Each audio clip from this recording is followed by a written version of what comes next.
Hey, everybody, it's 7 minutes past the hour, 3 o'clock on Super Talk 99.7. I am so glad to be here. It was nip and tuck there for a while. Wasn't really sure if I was going to make it. I went out today, and I endured the heat.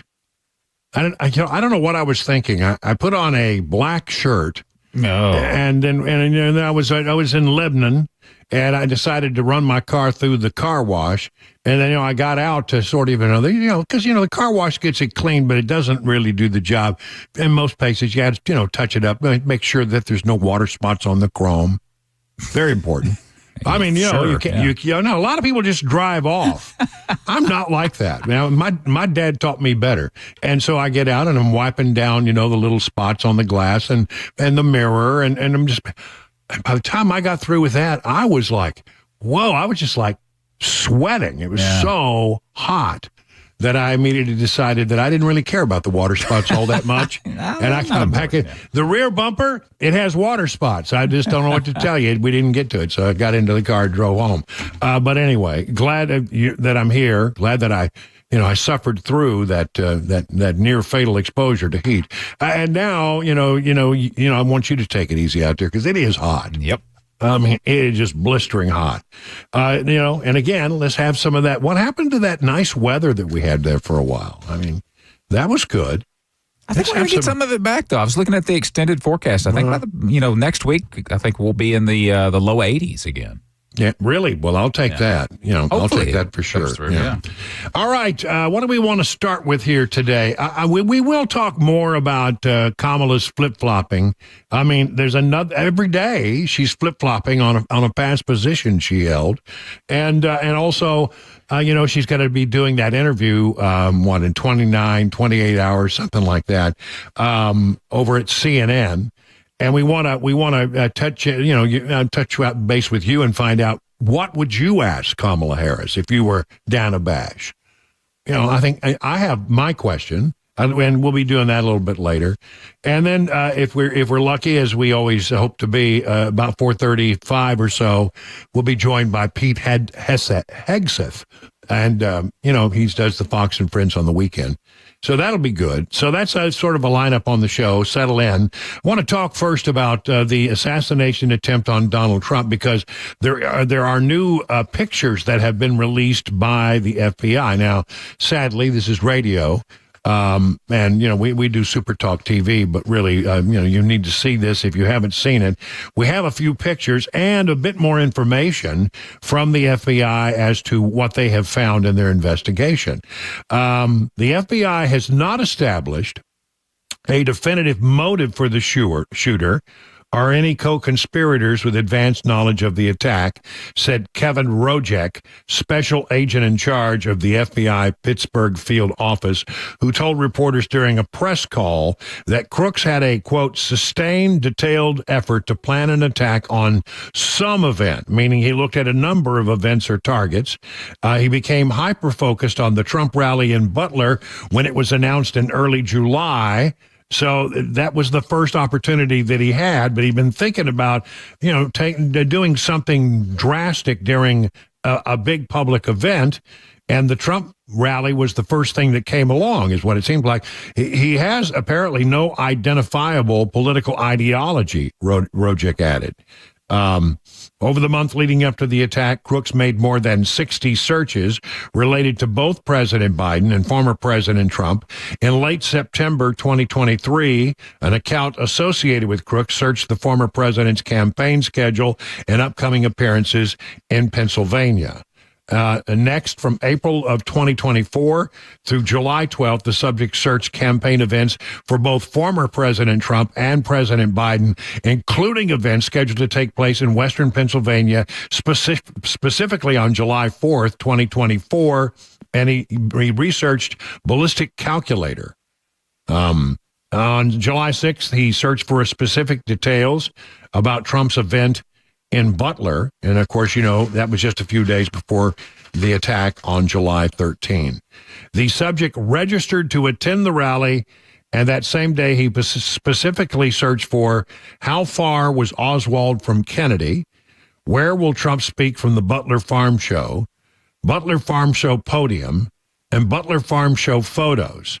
On July 8th, the subject searched AGR International, and on July 10th, he searched weather in Butler, and the 30 days prior to the attack, the subject conducted more than 60 searches related to President Biden and former President Trump. He also noted specific searches conducted on July 5th to include when is the DNC convention and when is the RNC convention. Maybe he was prepared to travel. They confirmed that he was seen walking outside the rally perimeter by a row of vendors about 4:26 on July 13th, about an hour and a half before he began speaking. Trump. Video footage of the local business showed crooks climbing up the American Glass Research building and then traversing multiple rooftops between 6:05 and 6:08. The overall finding is the subject was only on the roof for approximately 6 minutes prior to the shooting, between 6:05 and 6:11, when he was neutralized, refuting rumors that there was a second shooter. The day of the rally, Crook flew a drone for 11 minutes. This is the amazing thing. I mean, I have a drone. I've messed with drones for a while. I used to do it a lot more than I do now. People say that, I drone on and on and on, but I really am a droner. I had a couple, 2 or 3 of them over the course of many years. And you can't fly one without somebody coming over and talking to you about it. I mean, you just can't. People are fascinated by them. They want to know, they want to see the pictures that are coming back to you. I've got one that will bring the picture back to you in real time, and it will do it from a distance of miles, a couple of miles. It's amazing. It's really amazing technology. But one way or the other, I've never flown one in an area where there are people that people did not wander over to watch and engage. And that's the weird thing about it, that the FBI and the police didn't want to know anything about it. They didn't engage with him. The FBI's observation from the drone's flight path show it would have been helpful to help the subject assess the security posture at the event, according to the special agent in charge. However, we will never be able to determine the exact motivation for why the subject flew the drone. We can only do that based on our assessment of the flight path and what we're able to determine through our analysis by the lab. The video went back to the receiver, handheld receiver, but was not recorded, apparently. But the GPS data from the drone allows them to recreate where the drone went.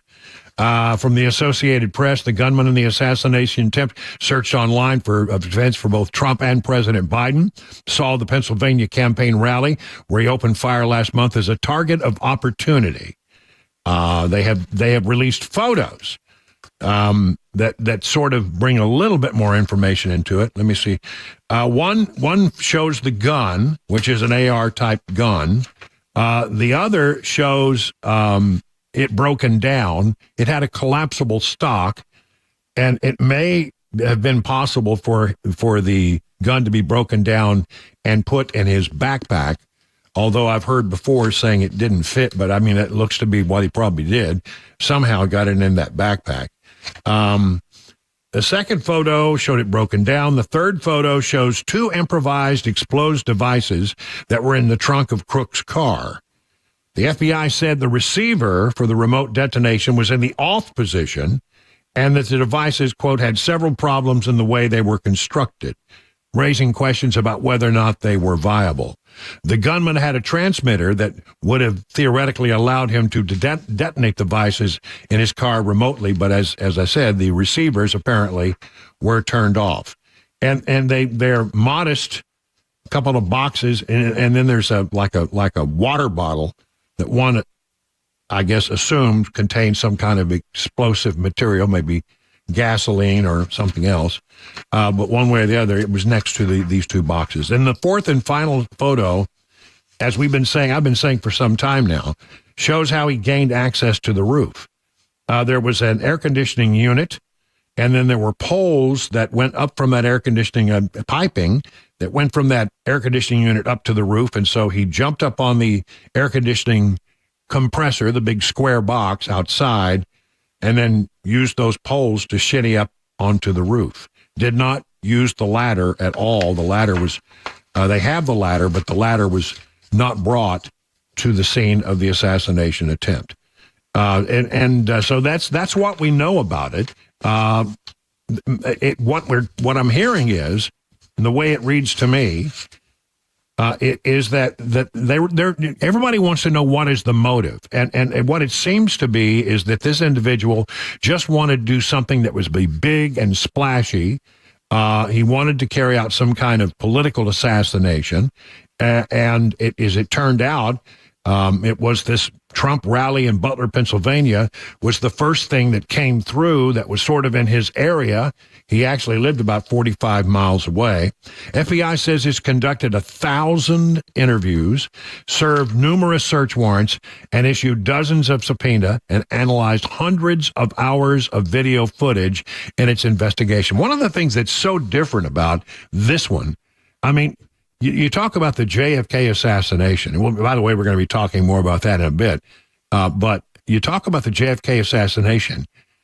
You didn't have everybody that was standing on the street with their cell phone cameras on. You had the Zapruder film. One film captured the assassination. And it raised so many questions. Here you have hundreds and hundreds and hundreds of people who had their cell phone cameras going, were recording the event as a video, and that has been quite revealing, I think, in this investigation. Very hard, I would think, for the FBI to sort of cover up or give a false narrative here, because there's so much video that shows exactly what happened. The mystery that seems to be here is motive. Yeah, what would motivate a guy to do this other than he just wanted the notoriety of being, somebody who carried out a political assassination? That's one thing. But the real question is, how in the hell were there so many security lapses? And why in the world was the Secret Service not interested in having the communications that would come from the Butler Township Police, who were the people who actually sort of broke up the thing? That is a question that just is baffling to me. If I were going to go in and set up something like that, and I'm not a security expert, one thing I would have done was I said, well, that's a point right there. That roof's got to be covered, number one. Number two, maybe we should look at the water tower as well. Have you thought about that? Then number three, I would say I want to be able to hear every law enforcement agency that's going to be here on the ground, from the people directing the traffic to the snipers. Everybody ought to be able to be on some similar tactical channel. But I think the Secret Service didn't want to be bothered by the noise of the town cops, trying to control traffic and working on that. And I think they just decided not to pick up the radios. Turned out to be a huge mistake, because had they had the radios, this whole thing might have been stopped. He mightn't have gotten off any shots, because they knew he was up there. But the information wasn't getting from the township police to the Secret Service. The communications were siloed. They couldn't talk to each other. Remarkably dumb, but it seems to me that that's what we're finding. A lapse in judgment on the perimeter, and a lapse in judgment on trying to get the communication straight, which those are two things that are fixable going forward. But it's baffling that this was allowed to happen. 20 minutes now past the hour of 3 o'clock.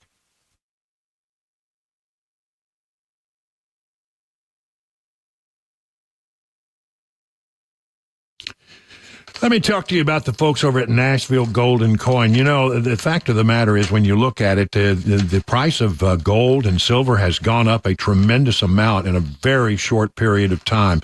Gold is up 78% over the last 5 years. Silver is up 99%. The U.S. dollar, meanwhile, has lost 25% of its value since 2020. This government-induced inflation is stealing your wealth, and it doesn't seem that Washington, D.C. has any plan to stop. gold and precious metals can be a shield against inflation theft.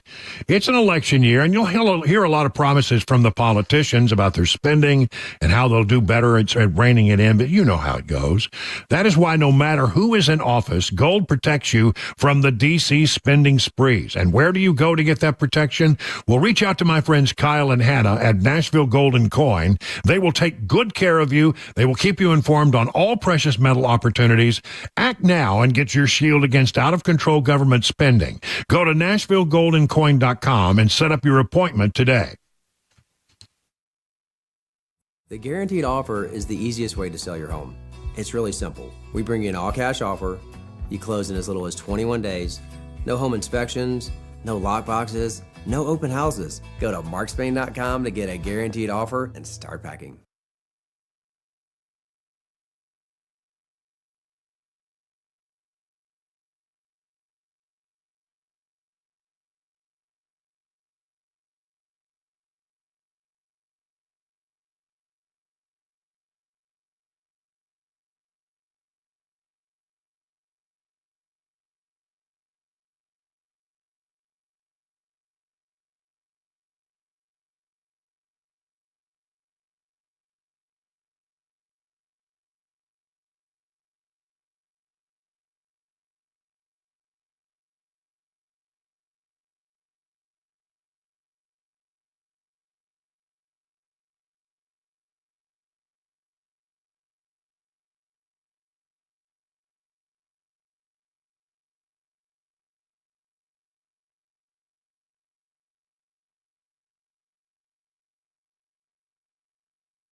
GOP VP candidate J.D. Vance in Nashville last night, and he's in Pennsylvania today. A Green Hills man pleading guilty to killing his wife today, and a Van Buren County Park incident is resolved peacefully. We'll have those stories at 3:30 on Super Talk 99.7 WTN. You know, I don't know, Jay, if people would be able to ever know if I won the lottery, but the one sign would be that I would have a private jet.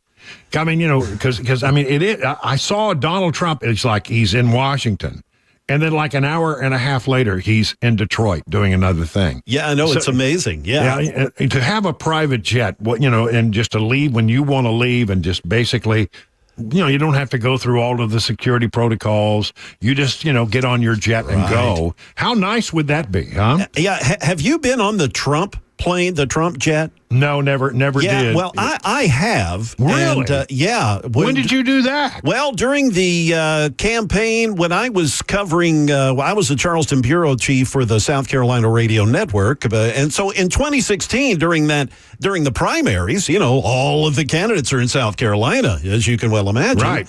And Trump had the press corps on his plane. And we got to go, huh? Oh, yeah. Got to meet him and talk to him, interview him. And, of course, he toured us on the plane. And, very, well, put it this way. It's as extravagant as you would expect a Trump private jet to be. Yeah, this is the 757. I think. Yeah, that big one with the Trump emblazoned on the side. Yeah, all leather seats with Trump emblazoned on the seats. And, Well, I mean, I have done Air Force One, but I haven't been on like Force Trump One, which I think would be great. But I mean, these guys are able to move around quickly. So J.D. Vance, he's here, he's in Tennessee. Next thing you know, he's back up in Pennsylvania, he's back up in Michigan. Yeah, they have the ability to move around the country pretty quickly. So Vance supposedly raised $1 million last night. That's pretty amazing. It really is pretty amazing. Well, anyway, I want to mention that we're going to be covering the big debate on Tuesday, September 10th. And what we're going to do is what we did for the last debate. We're going to go someplace where you can join us. It will be at Scoreboard Cedar Creek in Mount Juliet. Starts at 3. I'll be out there doing the drive. You can come by at 3 and start your early drinking if you really want to get good and ready for the debate. Because you may need that to get through the Kamala part of it. Just saying. Liquor may be required. Couldn't hurt anyway. It couldn't hurt at any time. But come on by at 3 o'clock, hang out. Everybody will be wandering in as they do. Throughout my show. Dan, Chris, Matt, they'll all be there. And then at some point, we'll all take the stage. If I can, it always ends up being me who has to keep everybody else in line. Well, someone's got to be the adult in the room. Well, I mean, Dan Mandis and Chris and Matt, social butterflies to say the least. They really are. They want to be out there talking and meeting people and shaking hands and laughing and joking and cutting up. There's one in particular that comes to mind. Yeah, there's one that comes to mind more than the others. I'm not going to name any names. Everybody knows. But I'm the one who always says, talent to the stage during the commercial. Talent to the stage. I have to be the put on the daddy pants and keep everybody in line. Somebody has to run the train, and it turns out to be me, but that's okay. And so, everybody will be part of our broadcast. I don't know exactly when they'll come on, but probably I would say the 6 to 7 o'clock hour, at least, if not before. It'll be a good thing. It'll be a lot of fun at Scoreboard Cedar Creek in Mount Juliet. The last one was a hoot. We really enjoyed hanging out with people. If you want more details, just go to 997WTN.com, and we hope to see you there. That's going to be a lot of fun. And then, as you know, and we've got this thing that's going to happen, this interview with Kamala and Tim. Somebody has to hold her hand, apparently. And so I want to know from you, if you had the opportunity to ask Kamala Harris a question, now be nice, what would that question be? So after the news, we're going to take your phone calls at 615-737-9986. What would you ask of Kamala Harris and or Tim Walz? Whatever you got, I'd love to hear your ideas. I have my own idea. I'll share that with you, but we're going to do that after the news. So get on the line now and get ready. Right now, it is 30 minutes past the hour of 3 o'clock.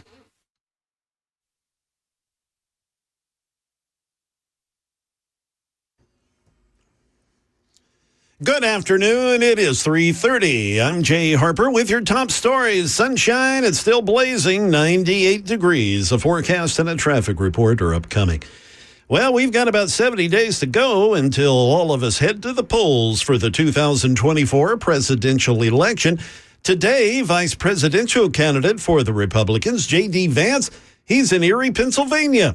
Vance claiming that Trump's tax policy will benefit working Americans. Donald Trump wants to cut your taxes. Donald Trump wants to cut taxes on American businesses hiring American workers, and he wants to raise tariffs on the Chinese and everybody who's trying to rely on Chinese slave labor instead of American hardworking people. Back here in the Nashville area, a Green Hills man accused of killing his 76-year-old wife with a hammer, pleading guilty to first-degree murder in Davidson County Criminal Court this morning. Joseph Glenn, he faces a life sentence for the killing of his wife, Jackie. She was initially reported missing back in January. Police say her remains were found buried on the couple's 7-acre property in Smithville, Tennessee. And Fox 17 News reporting that a law enforcement emergency situation at Fall Creek Falls State Park is resolved now, and one person is in custody. Earlier today, the folks out there in the Fall Creek Falls State Park area, the sheriff's office there, and other emergency agencies claiming that a situation involving a standoff was taking place. They had pretty well shut down the park and were not allowing folks in on Park Road, but they now have a person in custody. It was a 2.5-hour standoff. Authorities have not identified the suspect. They haven't said what prompted all this, but the good news, no injuries were sustained. That is the latest news. Traffic and weather are next. I'm Jay Harper, WTN News.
Hey, what's up, guys? This is Matt Murphy for Members Nutrition. I want to tell you about the Members Nutrition difference, and I want to encourage you to go over to the Members Nutrition website. Number one, they believe at Members Nutrition that they can sell vitamins and supplements at a lower cost point, and they're doing it every single day at membersnutrition.com. Number two, they want to make these products right here in the United States of America, not from some overseas company, and they do that every single day. I encourage you to go to membersnutrition.com. You'll get 50% off your purchase price at checkout. You don't have to put in any codes. Just go to membersnutrition.com. Once again, membersnutrition.com.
It is 37 minutes now past the hour of 3 o'clock on Super Talk 99.7. Hey, so I don't know. I guess it's tomorrow night, 9 o'clock. I guess that would be East Coast, so it would be 8 o'clock our time. We're going to hear finally an interview with Kamala Harris and Tim Walz. Somebody's got to hold her hand. Somebody's got to be there to, make sure she gets through it okay. She's not able to do it by herself, but for the first time since she's become the Democrat nominee for president, she's going to have to answer some questions. And Dana Bash is going to be doing the interview. She's over at CNN. So here's the question: what would you ask if you were Dana Bash? Or maybe we could actually get this submitted to Dana. I mean, I think I know people who can get it to her. I know Dana a little. I don't have her contact information, but I know people who can get in touch with her. Maybe we'll just send these ideas over. 615-737-9986. I got one phone line open. Let's get started. Luke in Bedford County, you're on with Brian on the drive. What would be your question if you were Dana Bash? One, could she tell me the definition and the origin of the word czar? Number two, did she give her Secret Service detail off last Saturday evening when she was in San Francisco and a protester stole a press badge, so to speak, allegedly, got up on stage and took the microphone out of Kamala's hand? And I haven't heard that one. If you look up protester, microphone, Kamala, you'll see it. So anyway, those are my two questions. I can just say that I don't think they ever allow the Secret Service to take a day off. No one, but one way or the other. Good question. Let's go to Jim in Nashville. Jim, you're up next on the drive. Jim, what's your thought? What justifies you to be the Democratic presidential nomination? What makes you being able to be the nominee for being a Democrat in this election for president? That would given the fact that she never faced any voters, right? Exactly. Yeah. No voters, no any kind of election. None of what that. makes you legitimate as the nominee? Yeah, that's a great question. I like that a lot, Jim. Thank you for the call. Phone lines open, 615-737-9986. Bonnie in Murfreesboro, you're on with Brian on the drive. What would you ask of Kamala Harris if you had the opportunity to do so, if you were Dana Bash? Okay, I would just ask this one question. Are you a communist, atheist, or are you a Christian? That's all I'd ask. And what would be the purpose of asking that question in your mind? Okay, because if she said, I'm a communist, that covers everything, doesn't it? Well, you don't really imagine she's going to say that, though, right? Don't put anything past a person who doesn't have a brain. One thing I do know is that she wasn't very close to her father. Apparently, there was a separation, maybe even a divorce early on. But her father is an avowed Marxist, as I understand it. At least that's some of the copy that I've read of late. Thanks for the call, Bonnie. Appreciate it. Steve in Cookeville, you got a question that you would ask if you happen to be sitting there across the table from Kamala Harris? Yes. She stole the idea about no tax on tips from Trump. Right. How about going one step further? How do you feel about no tax on overtime?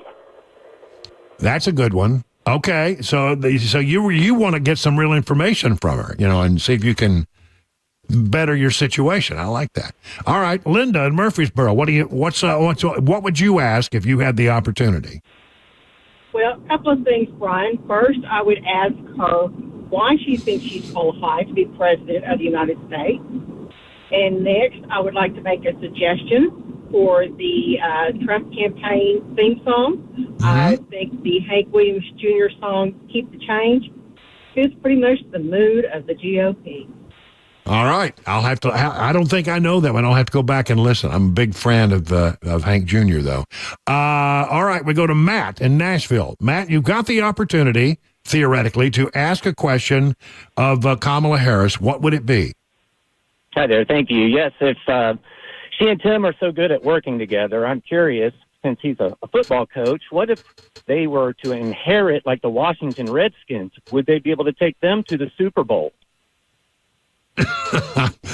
Well, why should we give them the country if they can't even make an organization successful? Yeah, well, that's the thing. And one of the things that I think is important for a politician to have is some real life experience.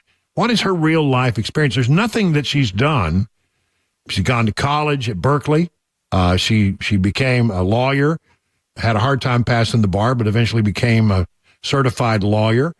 Then became a prosecutor, then became I think the Attorney General of California. But has she ever held a job other than working at McDonald's when she was a kid? I mean, give us some real life experience. What is it to make a payroll? What is it to have employees?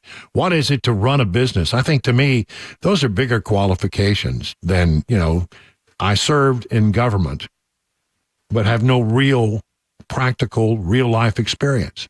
All right, let's see. Let's go back to the top. Ken on the road. You're up next. What do you say, Ken? What would you ask? Good afternoon, Brian. I would ask her if, for the good of the nation, would she be willing to step down as nominee for president? But you don't think she would do that, though, right? Well, I would like to see what her answer was. She's going to dance and flip like she always does. Yeah. But it would be entertaining. Yeah, all right, man. Thank you a lot. Let's hit to Sam in Gallatin. Sam, you've got the opportunity to ask a question of Kamala Harris in our little theoretical game. What would you ask? Yes, Brian. What I would ask her is I would come back to the point of we live in a republic. We don't live in a democracy because we elect officials that go and represent us. But in the spirit of democracy, what has she ever done to freely speak as someone that would represent the Democratic Party? The people have elected her to speak on their behalf. What has she ever done for those people? And well, I would want I would challenge the part where she's been elected. She's been nominated, but I don't know that she's been elected. She never stood for any kind of voter. She never stood before the voters in any of the primaries. It was basically just handed to her by Biden and the power brokers of the party. Exactly. Yeah. Everything gets handed to her on a big platter. Thank you for that. I appreciate it. Diane in Murfreesboro, you're up next on the drive. What do you say? Hey. What's your question? Can you hear me? Yeah, I hear you. Knowing that past performance is a good predictor of future results. Right. The only question I have is, what have you accomplished the last 3.5 years? Yeah, those kind of simple questions are sometimes the ones that are the hardest to answer. And quite frankly, that's a great question, by the way, because she can't point to anything that she has accomplished. She co-sponsored a lot of legislation. You know what co-sponsoring legislation is? Somebody comes up with a piece of legislation, and you say, "Yeah, I'll support that." You didn't do the work. You didn't lay it all out. I don't think she can point to anything she did as a senator. One piece of legislation that originated with her that became law. Not one. Now, a lot of other people can claim that they have, and she rode the horse on a lot of other people's work. But I don't think I don't remember her ever coming forward in the time that I covered her. I don't remember her ever coming forward with any kind of legislation and has no accomplishment that you can speak of since she's been vice president. She she checked a box because, Biden said, I'm going to have a woman. And then he wanted to check 2 boxes, and that's why he got Kamala. Dave in Hendersonville. Hello, Dave. What's your question for Kamala Harris if you get the chance? How you doing, Brian? I would ask her, she says she wants to spend millions on the border. I would ask her, how exactly is it that you want to spend that millions? Do you want to build more fence? Do you want to just hire people to process more people quicker? Well, she said she's in support of that bipartisan bill, which would have built about $650 million worth of wall. So she has been against the wall until now she's for it. There's a whole list of things that she used to be, had very hardened positions on. Fracking, universal health care, the border fence. And I'm going to show you, the latest one, which is she used to be in favor of EVs, electric vehicles. Now she's not. So, how would you expect, exactly would that money go for? What would you like to see that money spent on? All right, I got time for one more, then I'll tell you what I would ask. Misty. Misty and Franklin, you're up next on the drive. What do you say, Misty? Hey, Brian, this is Missy. A former caller alluded to this, but I would probably ask her, why do you and your party continue to say that we are a democracy when we are a constitutional republic? Right. And I want her to explain that. Yeah, again, another simple question. She ought to be able to, if she believes what she believes, she ought to be able to defend her beliefs. Well, I would go for something a little different if I had the opportunity. And by the way, if I didn't get to you today, we're going to, in this hour, we're going to do this again in the 5 o'clock hour. So if you didn't get through, hang on to your idea, come back at about 5:35 and we'll do this whole thing over again. But here's my question. And what it really gets to, and I think this could be the most decisive answer could turn the election on a dime. Because what has happened since Kamala's come back is that women have now returned. They couldn't vote for Joe Biden, but a great number of women have now returned to the Democrat column, almost exclusively women, who now say, yes, I could support Kamala where I couldn't support Joe Biden.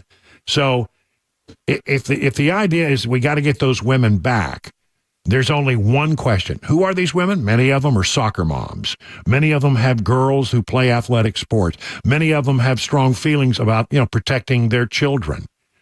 And I would ask Kamala, do you believe that people who were born biologically male, who now identify as women, should be allowed to play sports against girls?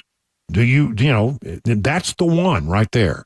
Because if that's a really tough question for her. Because on one hand, she wants to support the gay agenda, and on the other hand, she understands if she answers truthfully, she's going to run off a bunch of women. Be interesting to see her squirm through that answer. And I think if she says no, I believe that these young men, now identifying women, should be on the field to play with girls. Then I think you get a lot of those women to come right back to where they were before, which is not supporting Kamala Harris. That's mine. I hope it gets asked. I doubt that it will, but that could be the one thing that could change this election in a big, big way. We'll do this again at 5:35 right now. It's 50 minutes past the hour of 3 o'clock.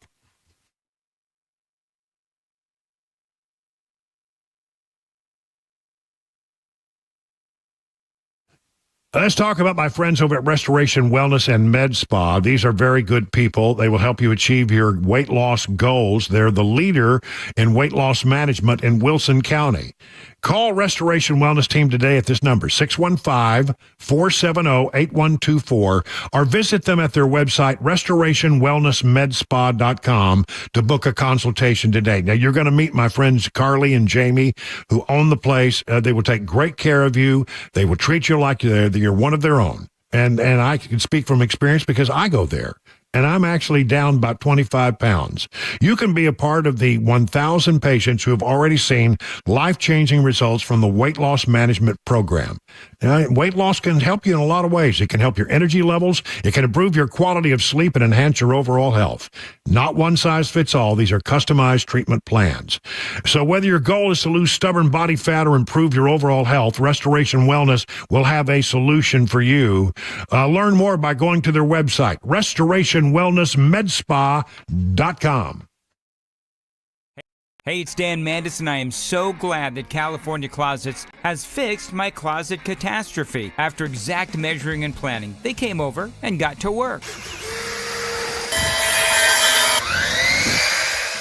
Yeah, once it was all plotted out on their 3D CAD system, the pieces are measured, cut, and precisely installed into my space. It was clean, fast, and professional, and above all, my new closets look and function great. Now, this was my dormer, and now this is my new dormer thanks to California Closets. Look at all of this added space for shirts and shoes, you name it, and it is cut so precisely, simply amazing. And my old closet that has now been reborn as the ultimate in style and functionability, making the best use of the space that I had. They can work on just about anything: bedrooms, garages, home offices, closets, pantries, and so much more.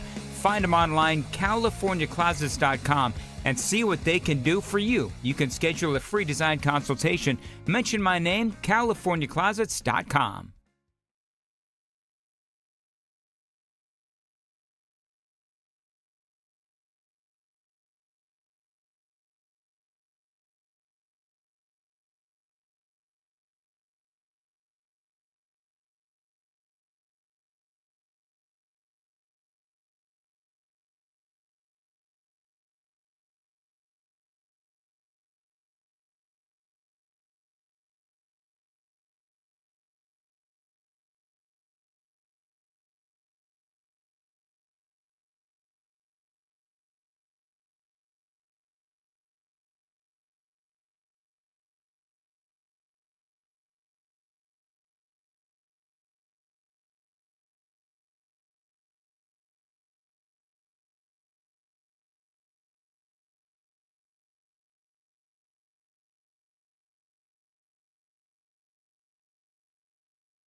J.D. Vance in Nashville last night for a fundraiser. We'll let you know how that went. Still no motive being determined for the would-be Trump assassin, and a new type of tourism gaining traction, but it's probably not what you would think. We'll have those stories for you at 4 p.m. on Super Talk 99.7 WTN. And then coming up in the next hour, more Kamala Harris flip-flopping. She's now flip-flopping on whether or not she supports the idea of requiring companies to use EVs EVs and trying to get more EVs on the road. She's apparently changed her opinion on that as well. Looking at the market, Dow Jones Industrials are all in the red. They're down 159. S&P was down 33. NASDAQ was down 198. That's about 1.1%. Let's check in with John Maxon to find out what is driving all of this red activity on the major indices. Good afternoon, John. Yeah, good afternoon, Brian. Yeah, so really today was all about NVIDIA. Had a couple of Fed speakers, but the attention of Wall Street and really the market is what was going to happen with NVIDIA. They came out after hours, and it's over 6% of the S&P. That's what NVIDIA represents now. Really interesting. They beat revenue. They're up 122% on the year, and they had over $30 billion of revenue in this last quarter, which is amazing, which was also a beat. And yet the stock is down roughly 4% in after hours. Now, we'll see. The CEO is going to be coming out and speaking, but that's going to really drive not just today what happened in the market, but probably what we see tomorrow. So have beat in earnings and revenue, but the market's still down. So we'll see what happens on earnings call later today. All right. Thank you very much, John Maxon. And find out what John and all the good people over at Beacon Capital Management can do to help you get ready for your retirement. Just go to their website, askbeaconnow.com. It is 58 minutes past the hour of 3 o'clock. And speaking of the aforementioned Beacon, are your retirement assets structured to minimize taxes? Hard to believe, but many hardworking Americans just like you could be overpaying on taxes in retirement because you can be taxed on your IRA, your 401k, and any other tax-deferred retirement accounts. Beacon Capital Management is here to give you peace of mind, though. With the threat of massive tax increases just around the corner, your nest egg could be in trouble unless you take advantage of defensive tax-saving strategies now. Defend your hard-earned retirement savings by scheduling a free retirement tax reduction analysis today.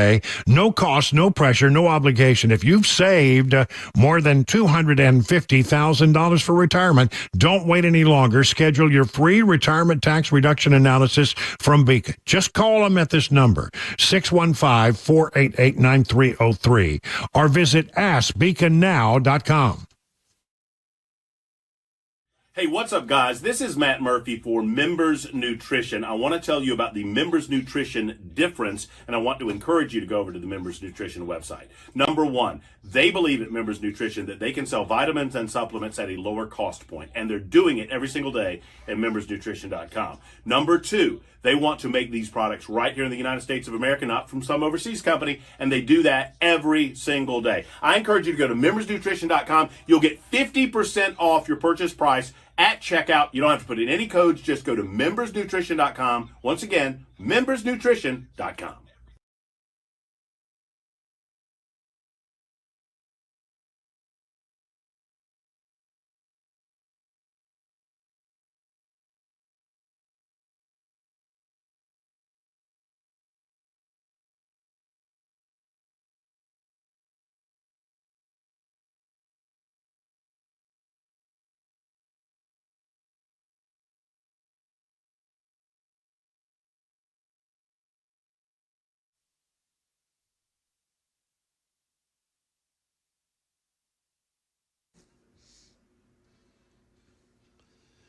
Good afternoon. It's 4 p.m. and I'm Jay Harper with your top stories. We've got sun and gosh, is it hot, like I had to tell you that. 98 degrees, a complete forecast and a traffic reporter coming up. GOP vice presidential candidate J.D. Vance in Nashville last evening for a fundraiser. News 2 reports about 200 people were in attendance, and we're also joined by Tennessee Senators Marsha Blackburn and Bill Hagerty. News 2 spoke with Scott Golden. He was in attendance at the event. Everybody in the room was kind of getting to know J.D. Vance. What type of vice president is he going to be? He's going to be in our television screens for the next 4 years. So this is our first opportunity. And he was funny. He was had great command of all the issues that are going to be coming up. Vance reportedly stayed at the event at a Green Hills area home for about 3 hours, and that over $1 million was raised. Motive is still unclear. The FBI provided an update on the investigation into last month's assassination attempt of Donald Trump at a rally in Butler, Pennsylvania.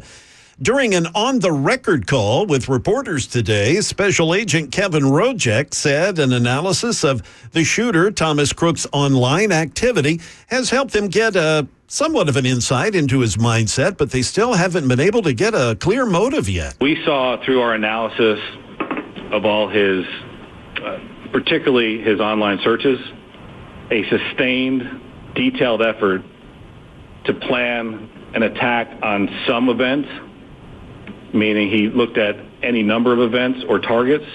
Tourism.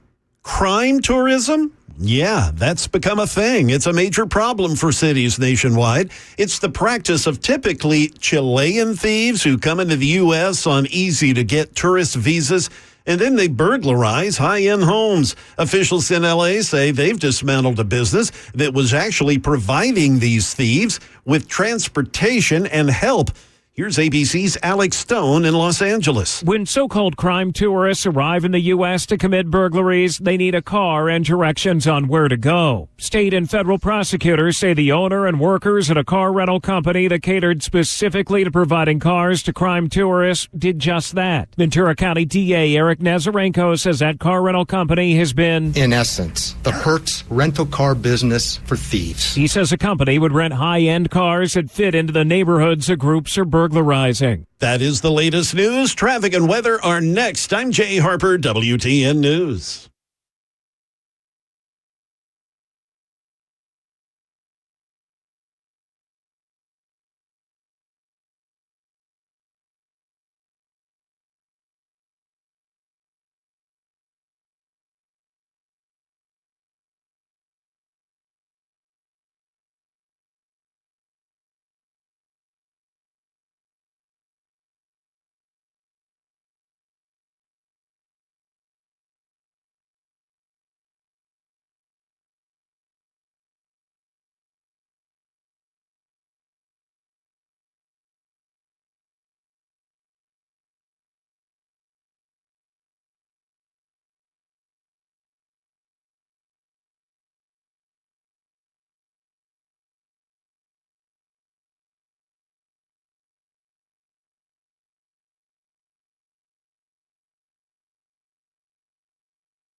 Hey, good afternoon, everybody. Hour number 2 kicking off now. 7 minutes past the hour, 4 o'clock on this steamy. Man, I'm looking now at my temperature gauge. Just happened to look up at the thermometer. It's 3 digits, ladies and gentlemen. It's 101, but it feels like it's 100. It's 100, but it feels like it's 101. Well, that helps a lot. They're saying, okay, no, seriously, it's exactly 100 degrees right now at the airport. Yeah.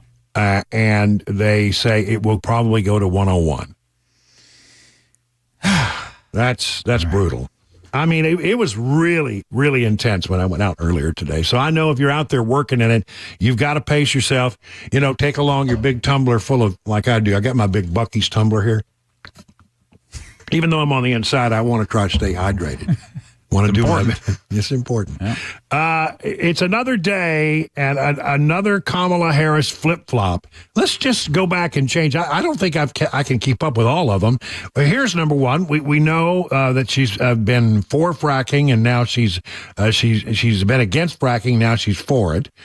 We know that she was very big on nationalized health care, which means that if you have private health insurance that you like, you would have to give that up. Now she no longer holds that position.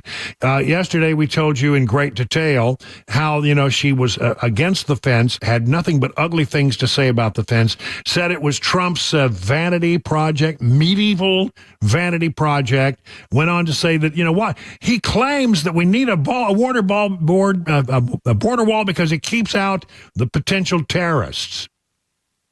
And she's mocking that. Now, of course, she's all for the border fence. In fact, she's running commercials that have pictures of the border fence as if it were her idea. So there's now another flip-flop. We know, for example, that in the past she has been all about, she adores the idea of electric cars for everyone. She is very much in support, or has been very much in support, of the Biden administration EV mandate. Our nation's ability to manufacture, charge, and repair electric vehicles will determine many things, including 1, the health of our communities, 2, the strength of our economy, and 3, yes, Gina, the sustainability of our planet. The pollution from vehicles powered by fossil fuels has long harmed the health of communities around our country. Communities overlooked and underserved. But there is a solution to this problem, and it is parked right behind me. Electric cars, trucks, and buses, they don't produce tailpipe emissions that irritate the nose and eyes, that decrease lung function, that increase susceptibility to respiratory illness. And so putting more electric vehicles on our roads will make communities like Miraloma healthier for our babies. Well, hold on a minute. Where does she think the electricity is going to come from to charge those EVs? They're going to come from, a lot of them is going to come from electrical generation plants that burn fossil fuels. And we don't have enough of clean energy to supply. We don't have enough, there's not enough windmills, there's not enough solar, there's not enough nuclear even to meet the need. So where's that going to come from? It's going to come from coal-fired plants that burn fossil fuels. So you don't really solve the problem. The pollution comes from a different source. That's all. But let's continue. Industry is clearly moving toward electric. Yeah, they are. We need to make the shift faster and make sure it is driven by the United States. That means manufacturing millions of electric cars, trucks, and buses right here in our country. That means outfitting thousands of EV electric vehicle repair garages just like this one. And it means installing a national network of EV chargers. They tried to do that, by the way, at the Biden administration. They spent, I forget how many millions of dollars to put up charging stations around the country. And so far, I think the last time I checked, it could be more than this, but it's not much more than this. They had actually installed 8. 8. Count them. You can count them on 2 hands. 8. So I guess if it's going to work, you got to have them. but how come you can't get them installed after you have millions of dollars set aside to do so? When we ask people, what is the biggest barrier for them to buy an electric car? Right. The answer is almost always figuring out where and how to charge it. When we install public chargers in rural, urban, and suburban neighborhoods, we make it easier for people to go electric. It's that simple. It's not simple at all, quite frankly. And quite frankly, the big problem is that major automakers went out on the limb and started building like electric cars like crazy because they were being pushed to do so by the Biden-Harris administration. And then they found that they can't sell the things. There's no market for them. Though it works for some people, don't get me wrong, but it doesn't work for everybody. And basically, if you want an electric vehicle right now, you can probably get a pretty good deal on one because they got a lot of them sitting on the lot and they can't move them. Just saying. Well, so there she was. She's very much, in the lane of supporting the idea of electric mandate. But, she apparently now has changed her position. So, here's what I've been able to find out. In keeping with the Harris campaign's habit of not knowing what it believes, a new flip-flop from Kamala Harris has hit the boxes from redstate.com. According to Amber Duke of the Spectator, the Harris campaign is now saying that she does not support the electric vehicle mandate. Now, as you may be aware, the EV mandate was a Biden-Harris administration pet project. The mandate revolved around forcing auto companies to rapidly create enough EVs without any guarantee of purchases, causing a huge lack of funds for the automotive industry that could cost jobs. It was a horribly thought-out, planned mandate that eventually Biden walked back and was later kneecapped by the CARS Act. The mandate was the Biden-Harris administration's attempt to slap their name on one of the biggest pushes for a more green society, but due to their lack of knowledge about how economics work, it ended up being a disaster. By the way, her support for this goes all the way back to when she was the senator of California. The Zero Emissions Vehicle Act of 2019 was co-sponsored by Kamala Harris when she was a senator representing the state of California. In fact, Harris has been a huge proponent of putting EVs on the road, especially buses. But now she says she no longer holds these positions. She went from being an EV warrior to someone who isn't about to push this nonsense she's been pushing relentlessly during an election season. It's too politically risky. I keep trying to push failed attempts to push environmental wackoism that could potentially put Americans out of work. Doesn't exactly sell very well. How many positions has she now walked back from? How many positions has she had to flip-flop on? I mean, for example, she was at one point very much against the idea of fracking. There's no question I'm in favor of banning fracking. So, yeah, and starting with what we can do on day one around public lands, right? And then there has to be legislation. But yes, and this is something I've taken on in California. I have a history of working on this issue. So she's not going to, she says she's never going to do anything but be against fracking, but now she's for fracking because she needs votes in Pennsylvania. She's going to sit down for an interview here tomorrow with CNN, and no doubt she'll be asked the question about fracking. John Berman over at CNN had Michael Tyler, who represents the Harris campaign, the Harris-Waltz campaign, and he asked her, tried to get an answer from him about why she held this past position and now no longer holds it. And listen to the squirming. Listen to the squirming that goes on and see if you could ever detect an answer. About at least one policy area that I imagine will come up at some point, which is fracking. The vice president has changed her position on fracking in Pennsylvania. Do you know why she's changed her position? Listen, I mean, she's been very clear here. She's proud of the work that she's done as a part of this administration, making sure that American energy production is at an all-time high. We want to continue that progress into her first term in office here. And again, I think whether it's energy policy, economic policy writ large, that you have a fighter in Kamala Harris who is actually keeping these interests of the American people front and center. I haven't heard an answer yet. Have you heard anybody? Raise your hand if you heard an answer. Coming together to bring people together in search of solutions that actually improve people's quality of life, improve our economy, improve energy production. I think that stands again in the question was about fracking to Donald Trump. who may say one thing when he's in Pennsylvania, may say one thing out on the stump. But frankly, if you look at the totality of his economic agenda, his Project 2025 agenda writ large, the only solutions are those that benefit people at the very top. Billionaires, rich folks like Donald Trump, the wealthiest corporations. So he's not talking about fracking at all here. Nothing for the American worker, nothing to actually improve the lives of the American people and our consumers. So again, I think the contrast is pretty clear. I'll come back to Project 2025 in just a second here. But on fracking, was there something that changed her mind specifically during the 4 years of the Biden presidency? I mean, the guy asked, I gave him credit. When he didn't get an answer, he tried again. Now, listen, again, the vice president is very proud of the Biden-Harris administration's record on energy production and the economy writ large. She wants to continue to build upon the progress that we've made here. That goes for energy production and it goes for the economy across the board, right? She's proud of the 15 million new jobs that have been created, of the 800,000 manufacturing jobs that have been created.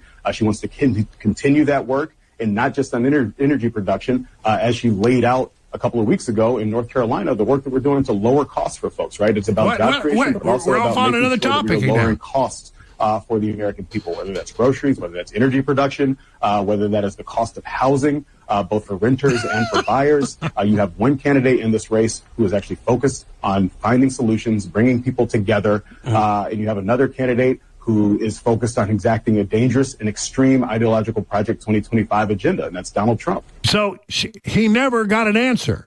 He never answered the question. And, and this is going to be a problem for Kamala Harris. That she's going to be asked questions about fracking, about health care, about the border fence, about her position on EVs. I mean, if Data Bash is any good at all, she'll be asking, why have you flip-flopped? Why have you changed your position? And people are really wondering, do you truly believe the things you're saying now? Or are you just saying them because it's expedient to do so when you're running for a national office and you have to win the votes in Pennsylvania and Michigan, where, by the way, they don't want to build a lot of electric cars. They want to build other kinds of cars. I'll tell you, J.D. Vance is out there crushing it on this issue for sure about the cars. He was talking to a bunch of truckers today and talked about, the Biden administration wants you to drive $400,000 electric trucks that won't meet your need. But we're not going to do that if we become president and vice president again. An electric truck right now costs $400,000. If you force all these great truckers to buy electric trucks instead of the trucks they're currently using, you're going to make this inflation crisis way worse than it currently is. You think groceries are bad? Wait until Kamala Harris makes every American trucker drive an electric truck. You think car prices are bad? Wait until Kamala Harris makes everybody buy a Chinese-made electric vehicle. And you think housing prices are bad? Wait until Kamala Harris makes it impossible for our truckers to get construction materials to the house building site. Kamala Harris's policies are a disaster, ladies and gentlemen, not just for truckers, but for everybody who relies on them, which is everybody. This guy's crushing it every time he gets in front of a crowd, just really nailing it to the wall. It's 21 past the hour of 4 o'clock.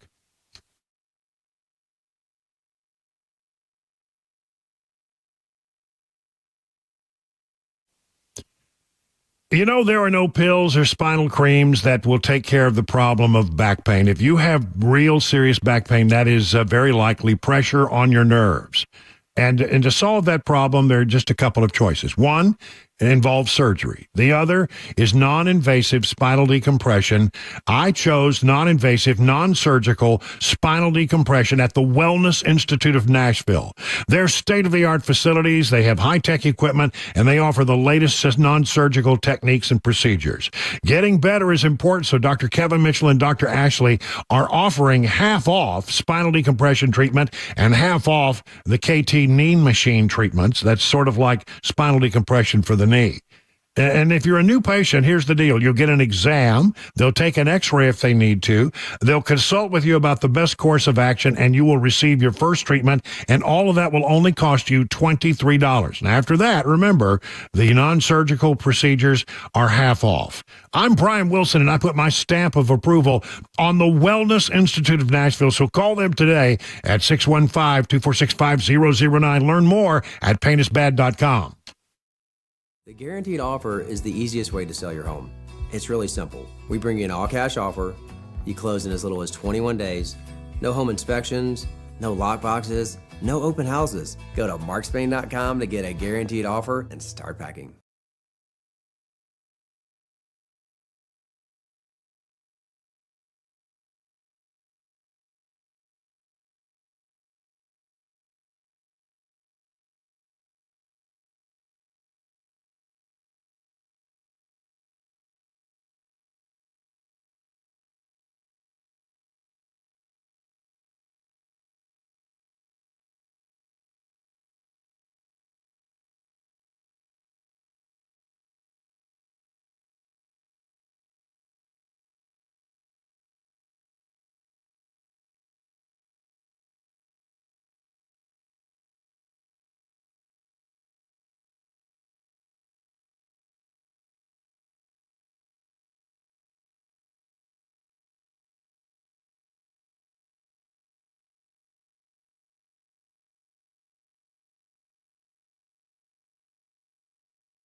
A motorcycle accident claiming the life of an off-duty Lebanon police officer. We'll have that sad story as well as today's closing money news. That's all at 4:30 on Super Talk 99.7 WTN.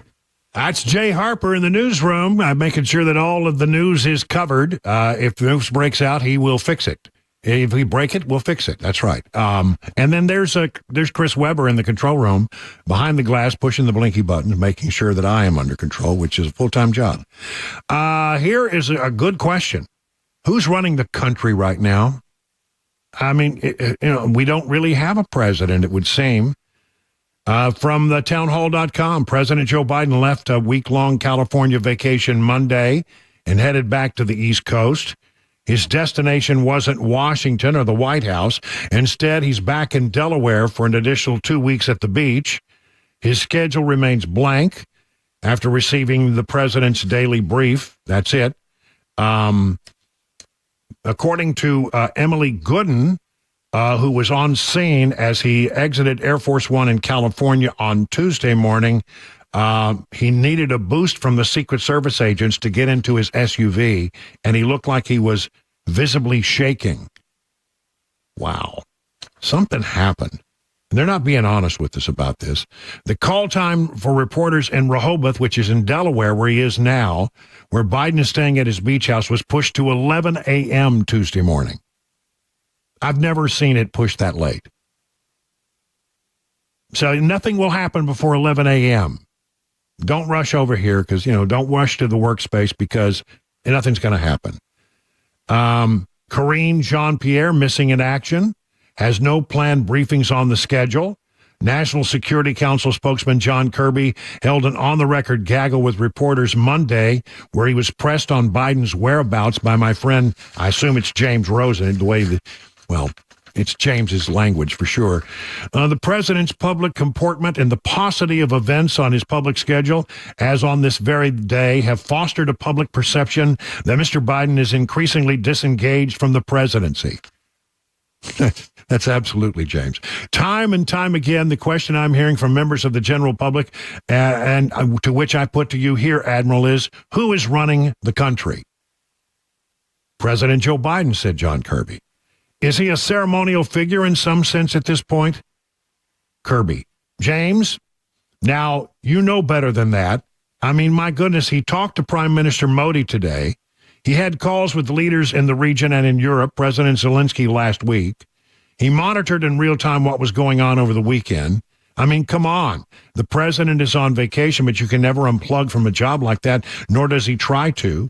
He's very much in command of making sure we can continue to protect our national security interest here at home and certainly overseas.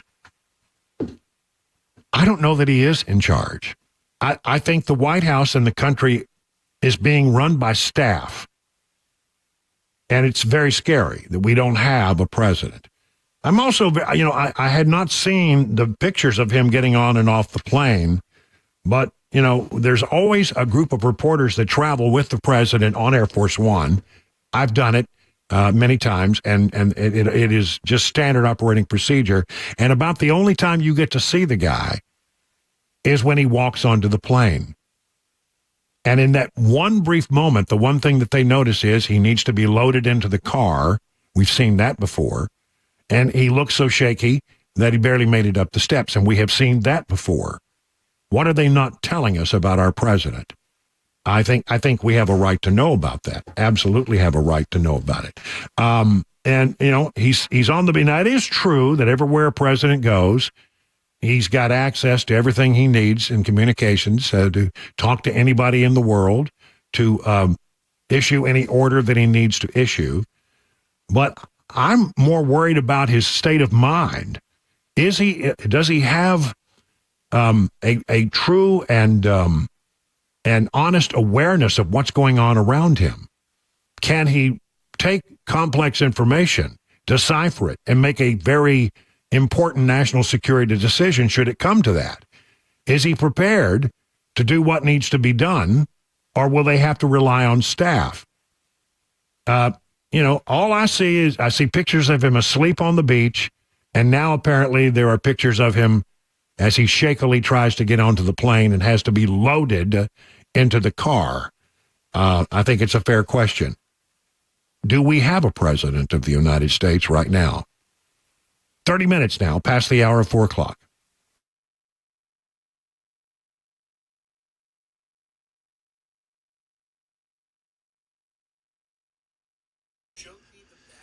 Let's see, 4:30, yes, as my computer flickered on me. Boy, perfect timing. It is 4:30, and I'm Jay Harper with your top stories.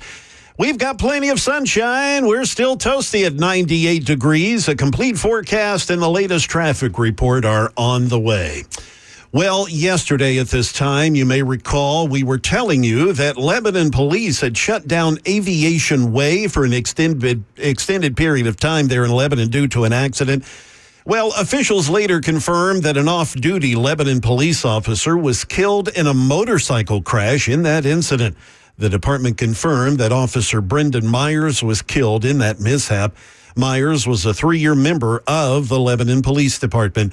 According to a crash report by the Tennessee Highway Patrol, Myers was traveling westbound on Aviation Way on a Suzuki motorcycle when he lost control of the bike, ran off the side of the road and hit a metal fence, and that resulted in fatal injuries.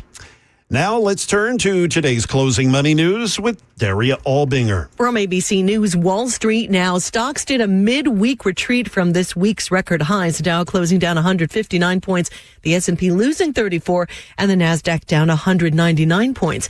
Investors were jittery over NVIDIA earnings. The semiconductor's chips power AI applications, and the rise in its stock value is responsible for much of the broader market's big gains this year. The The Supreme Court is keeping President Biden's latest attempt to erase student loan debt on hold. The Department of Education wants to provide a faster path to loan cancellation and to reduce monthly income-based repayments. Costs for the new SAVE program vary from $275 to $475 billion. A series of alarming accidents prompting more questions about Tesla's full self-driving system. Federal regulators were already investigating it. The crashes led people who monitor autonomous vehicles to become more skeptical the system will ever work. That is the latest news. Traffic and weather are next. I'm Jay Harper, WTN News. Hey, what's up, guys? This is Matt Murphy for Members Nutrition. I want to tell you about the Members Nutrition difference, and I want to encourage you to go over to the Members Nutrition website. Number one, they believe at Members Nutrition that they can sell vitamins and supplements at a lower cost point, and they're doing it every single day at membersnutrition.com. Number two, they want to make these products right here in the United States of America, not from some overseas company, and they do that every single day. I encourage you to go to membersnutrition.com. You'll get 50% off your purchase price at checkout. You don't have to put in any codes. Just go to membersnutrition.com. Once again, membersnutrition.com.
It is 37 minutes past the hour, 4 o'clock on Super Talk 99.7. It's time to talk to our good friend Pete Hegseth. When our schedules sync up, we're always glad to have him. Of course, he does the Weekend Fox and Friends and a lot of other stuff at Fox.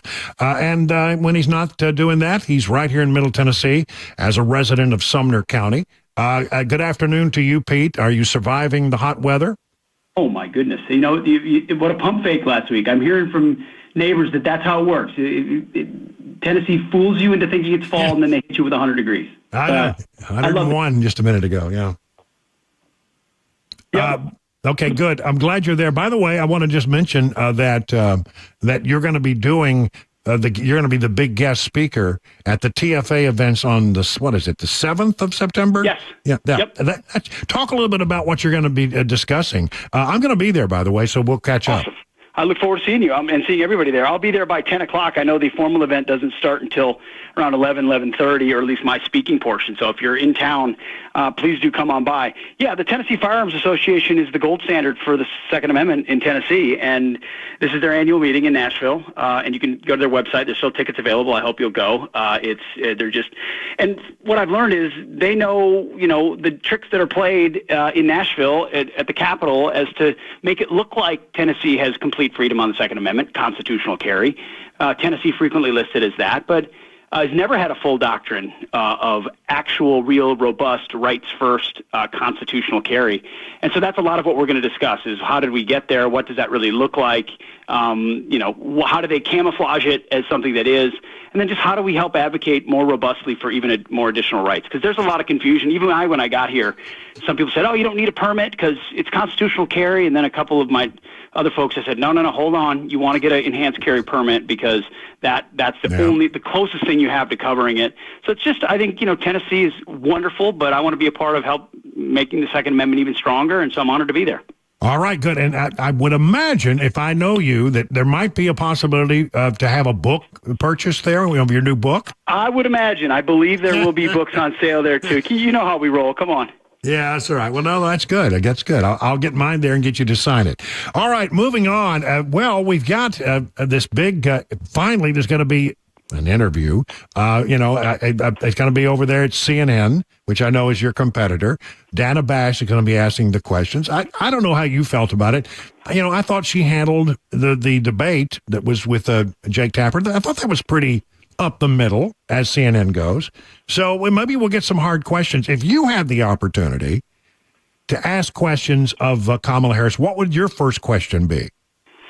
I would just go down the line, Brian, well, first of all, CNN's not a competitor. If you don't really compete in the ratings, you're barely a competitor. Well, okay, fair enough. Okay. I'll give you that. They own a cable channel, yes, that a handful of people watch. Yeah, I think we may have more listeners than they have viewers on some days. You're right. Yeah. I think you do. I would ask her line by line. You don't have to set it up by saying you said this and then you said that, or you said this. You don't have to make it even adversarial out the gate. You can just say, what is your stance on fracking? What is your stance on Israel and Hamas? What is your stance? I mean, maybe you get a little bit more clarity. Do you believe in mandates for electric vehicles? Do you believe that crossing the southern border is an illegal act if you don't have a visa? All these, just do you believe in Medicare for all? And she's got to pick a side. You as a moderator, you just kind of force her to say, and then second follow up, you can say, well, in 2019 you said this, and your campaign recently said this. Which one is it now? And give her a chance to say it's now. I think it's a pretty it's starting to become effective argument. We're looking at a John Kerry 2004 flip-flopper realm at this point, and she's just adding them by the day. Today it's electric vehicles. Yesterday it was the wall. Do you believe in the wall or not? I mean, it's obscene. It's insane. She's just hoping no one's been paying attention. So I actually think it's a really easy interview to conduct, where you do the service of the American people and you just ask questions on issues. Well, what do you make away from the fluff? I'm sorry, I didn't mean to step by. What do you make of the decision to do a joint interview? She'll have her emotional support pet there in the form of Tim Waltz, just hold her hand because, that's sort of, it speaks to me of someone who's not confident enough to go out there on her own and answer questions for an hour. Well, it's like my mom works as a life coach. It's kind of like he does call himself a coach, right? It's like inviting your life coach around, your campaign coach with you to be your emotional support coach. It is staggering that you're the presidential nominee and your decision is to bring along the vice president. I know that happens, but it doesn't happen when you never give interviews. And of course, they're afraid that Tim Walz won't know her positions, because what are her positions, nobody knows. So you do it together, and that way he can react and reinforce in real time. It is a comfort zone. We know he is, he's a Marxist, but he can talk more coherently. And so they'll lean on that. I actually think diminishes her. I think if you want to look presidential, you should be able to stand on your own and make that case. And that might be one of the outcomes of the debate of the interview. We'll see. Was it a big mistake to come with your vice presidential nominee? Trump's done it a couple times, but he doesn't do that. He does his thing. Yeah, but it is going to be apparently a recorded interview, not live. And so do you think they will be honest enough to post the whole thing out there and, show that they edited it fairly? Check into the record of CNN and their willingness to edit as they see fit. I think they ought, if they want any part of the so-called recovery that they're trying to come into, trying to rehab their image, which is not working, you would come out front and say, this interview will not be edited. It will be available somewhere in full, right? So we do that all the time on Fox. Like, for purposes of time, we can't show the whole thing. But if you want to watch the whole thing, go to foxnation.com, and the whole unedited video is there, so you can dig into it. Now, we will pull out what we think are the newsiest items, because we're in the business of news.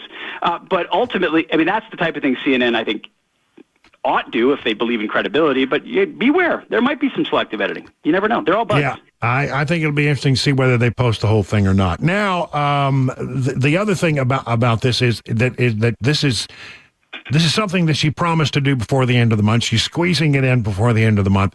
Is this like the trip to the border? Check the box, and then that's it. That we don't see her again in another interview at all until this election is over, because that's what she did with the border. She went, she checked the box, said, I went. You can't say I didn't go. In this particular case, I gave an interview, so stop asking me about it. Is this the only one we're going to get? I think it is. It's quite possible. Do I think she would go all the way to the election day after the debate? It all depends on how the interview goes and how the debate goes. If she feels like, okay, I pulled off an interview just enough, kind of stuck the landing, okay, the debate, I did okay enough to be plausible, then I think you're right. Then I think she pulls back completely, has a robust campaigning strategy that has all choreographed events, and then they run TV ads, and you don't see any other discussion with the media besides little huddle she'll hold where she'll ask one or two questions to make it look like she's answering questions. So it's possible. But if you're playing from behind, then you got to go on offense, and you might have to come out to the cameras. I think how they view the state of the race will give us a sense of how much. But even then, it's like Biden. If you're behind, you really try more of it and dig yourself deeper. They know they don't have a good candidate, and that's why they will keep her away if they need to, for sure. Well, who's running the country now? It was a question asked by James Rosen the other day, and apparently I had not seen this until today. When Biden was getting onto the plane in California or off the plane, one of the two, that the people who were there in the travel pool said he looked shaky and had to be loaded into the car. Who's running our country now? What are we hearing about Joe Biden? Nothing. You're hearing what I'm hearing. I mean, I'm also reading kind of the insider rags of the play-by-play of who's saying what and who's leaking to the press. And it's effectively he's on vacation. Everybody knows he's in a bad physical state.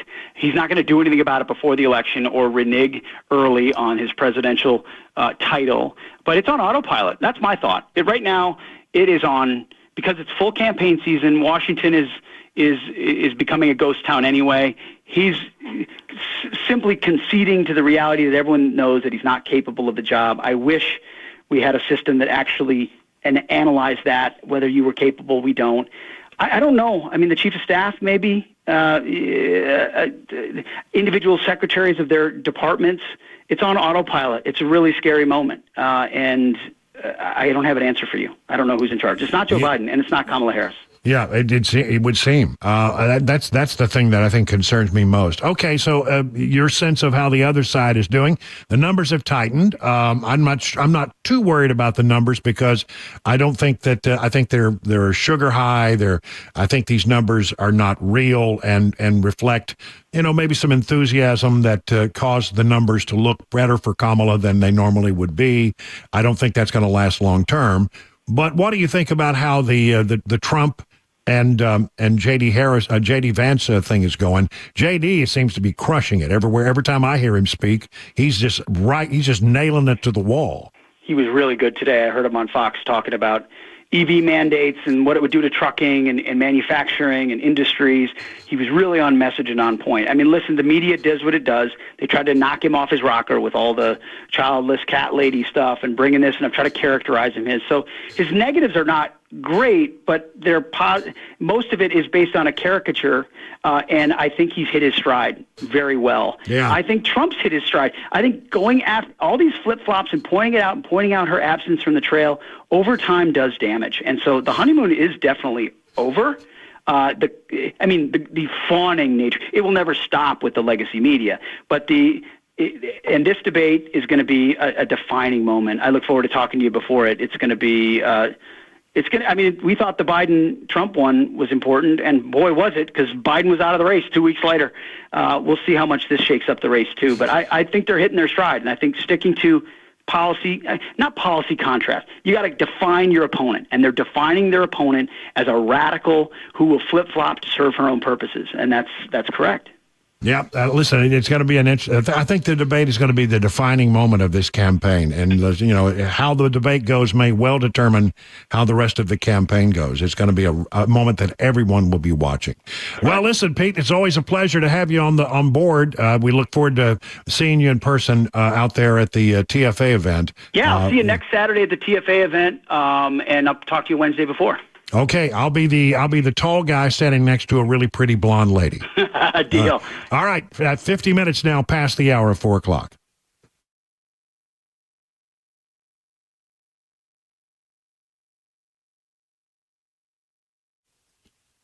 People around here know that Genesis Diamonds is the value leader. They've proven it time and time again, and these days, value is so important. The thing to remember, Genesis is a true direct importer with connections that go back for 50-plus years. No middlemen markups, no consignment fees, no third-party people to pay. And unlike other stores, Genesis works on a low profit margin. Their business is built on volume at a great price.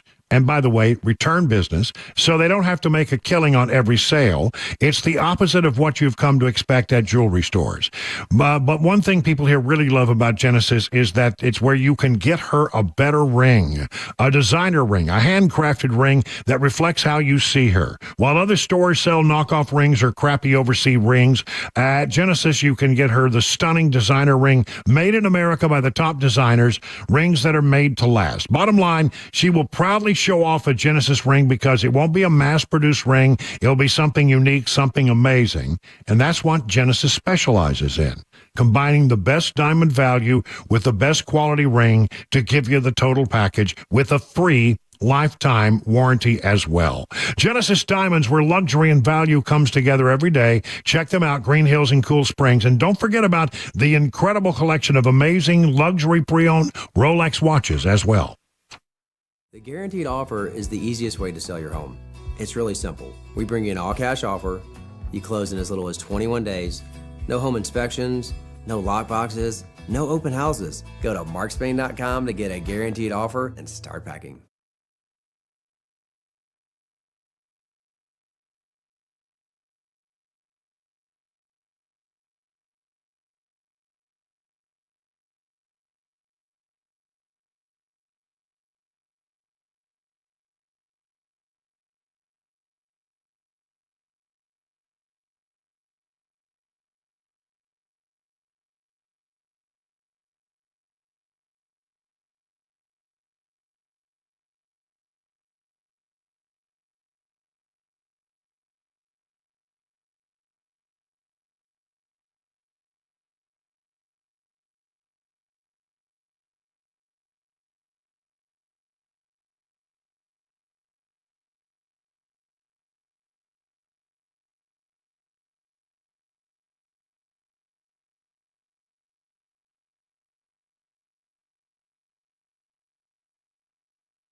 The Supreme Court today turning down a student loan forgiveness plan. We'll have that story as well as the White House reaction.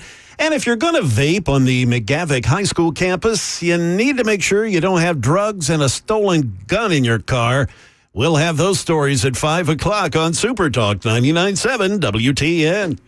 All right. Thank you, Jay Harper. The news coming up here in just a moment. I want to remind you that we're having a big bash for the upcoming debate on September 10th. It will start at 3 o'clock out at Scoreboard at Cedar Creek. We've been there before. It's a great venue right there on the water.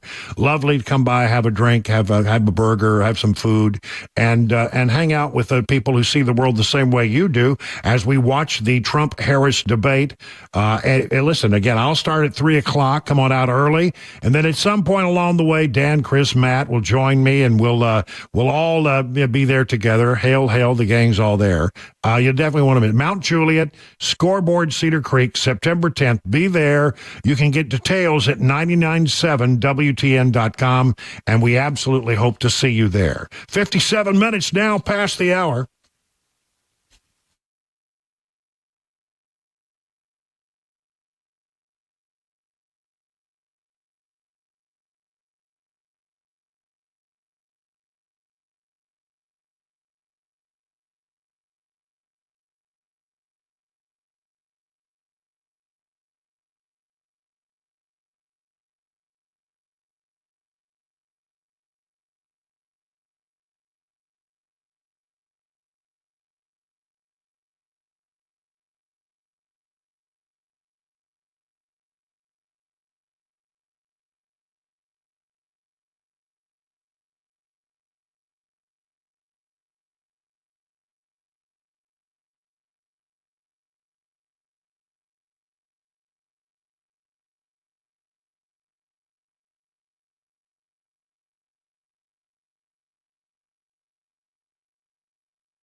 Good afternoon. It is 5 p.m. I'm Jay Harper with your top stories. It's hot, 98 degrees. We did hit 101 today. We'll have a forecast and a traffic report here momentarily.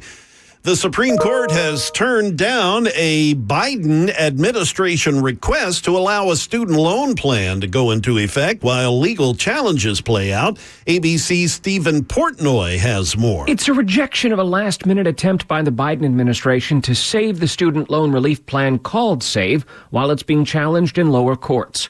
That plan promises lower monthly payments and even debt forgiveness to more than 8 million enrollees. But several GOP-led states have sued, arguing Congress needs to enact such a wide-ranging program.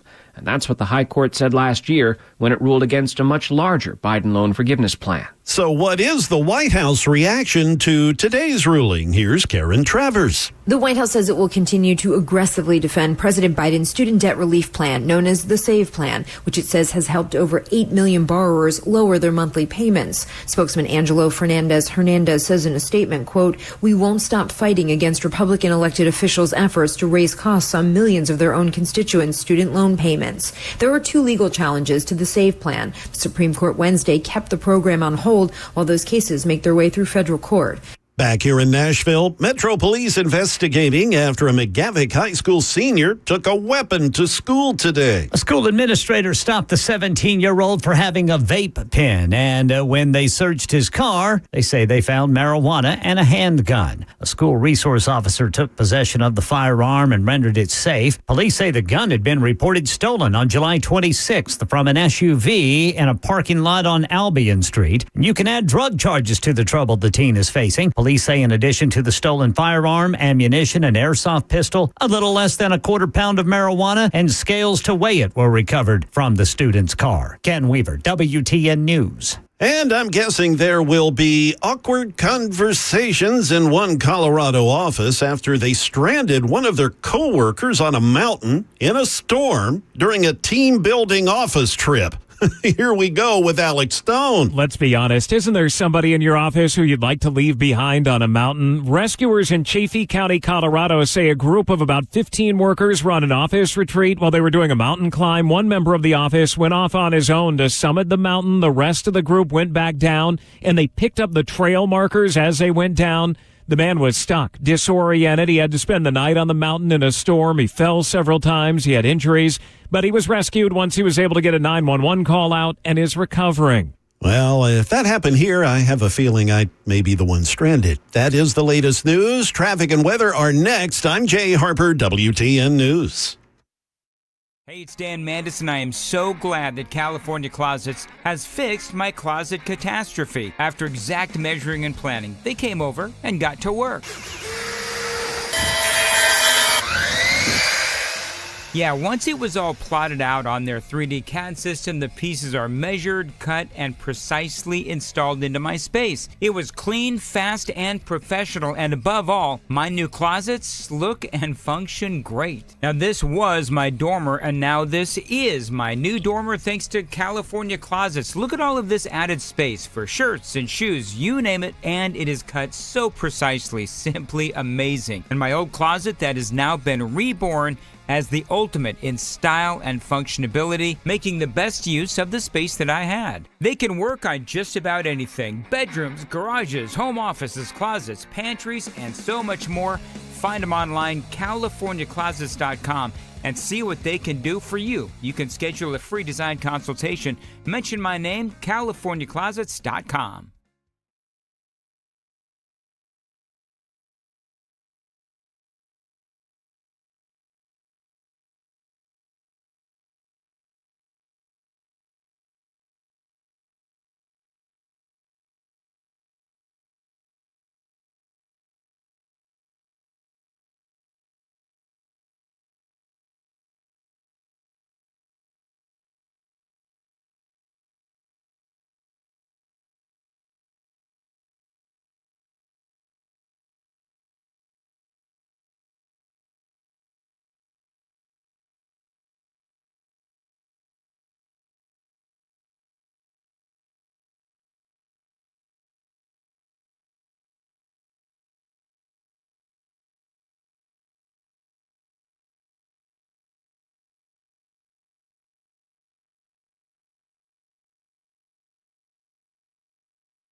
Good afternoon, everybody. It is 6 minutes past the hour of 5 o'clock on Super Talk 99.7. This would be hour number 3 of the drive. That's right. We're already into third hour. And we're getting, every hour brings us closer and closer to that interview that Kamala Harris is going to do. And so in a little bit, not now, but at the bottom of the hour after the news, we're going to ask you to join us in a sort of a hypothetical game. The game is, if you were Dana Bash, what question would you ask of Kamala Harris? What is the knockout question that you have? And I've already said what mine is. I would ask her about, the whole idea of men playing on women's teams, because I think that would bring a lot of women back to the Trump side of the equation, because it's going to be hard for her to answer that question honestly. There are a lot of questions that she's going to have a hard time answering honestly. Like, why did you flip-flop on this? Why did you flip-flop on that? Why do you have all these positions that you used to hold so adamantly that you no longer hold? What has changed?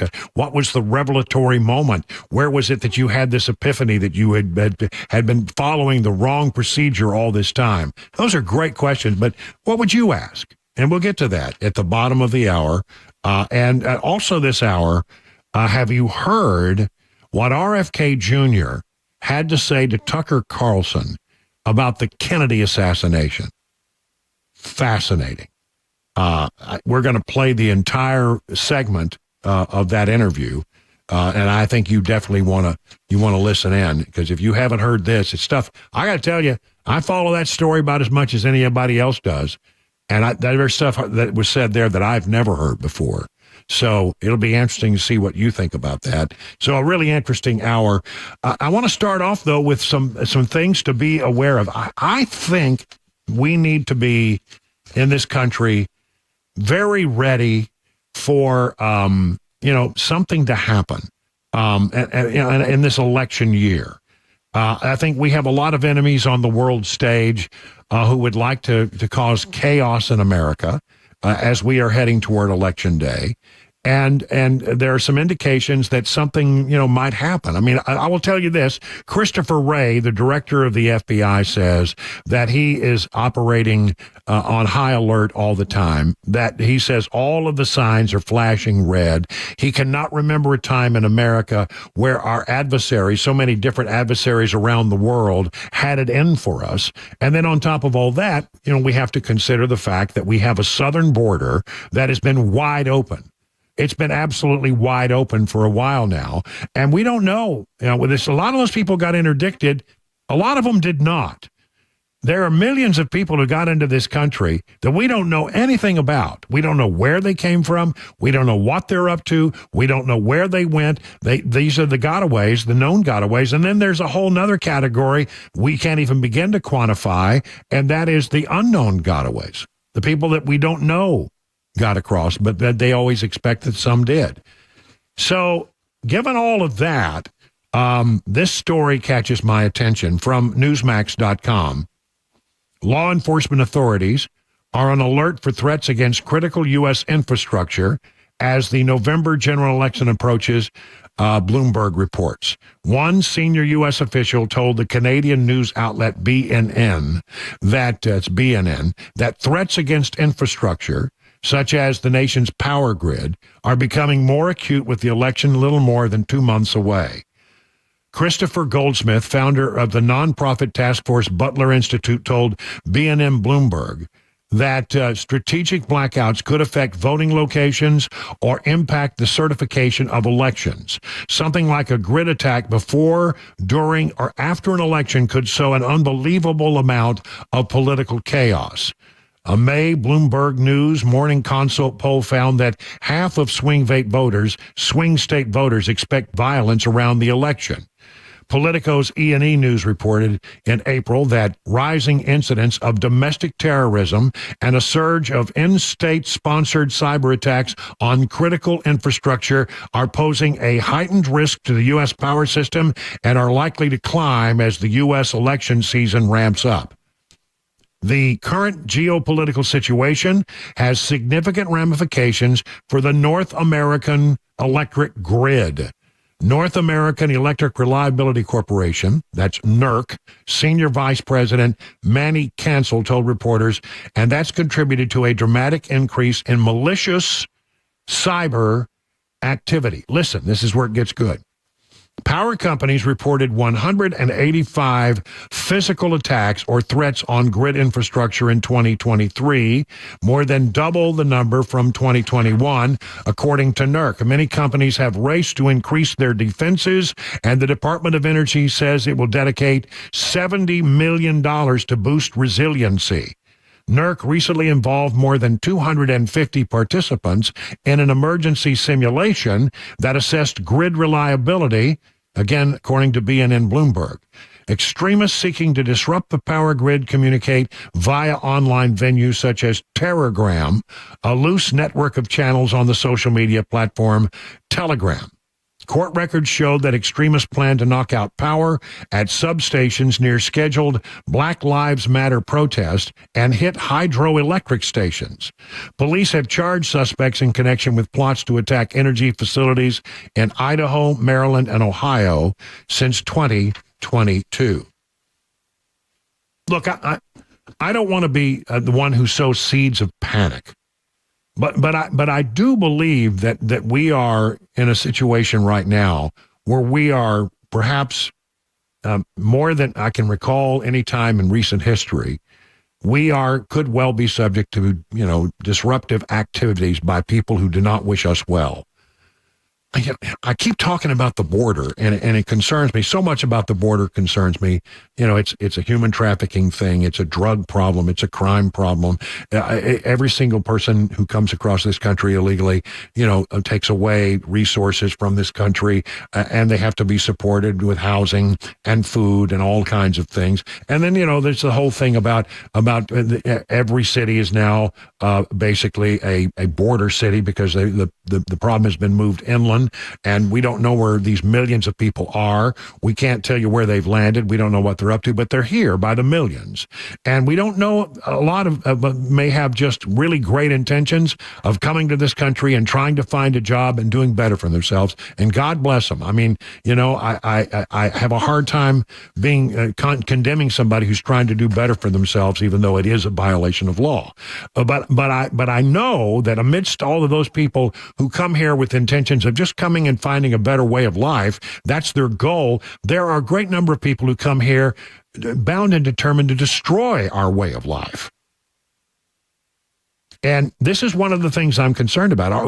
Are you prepared in your home today for having to live off the grid for a week? Think about that for a moment.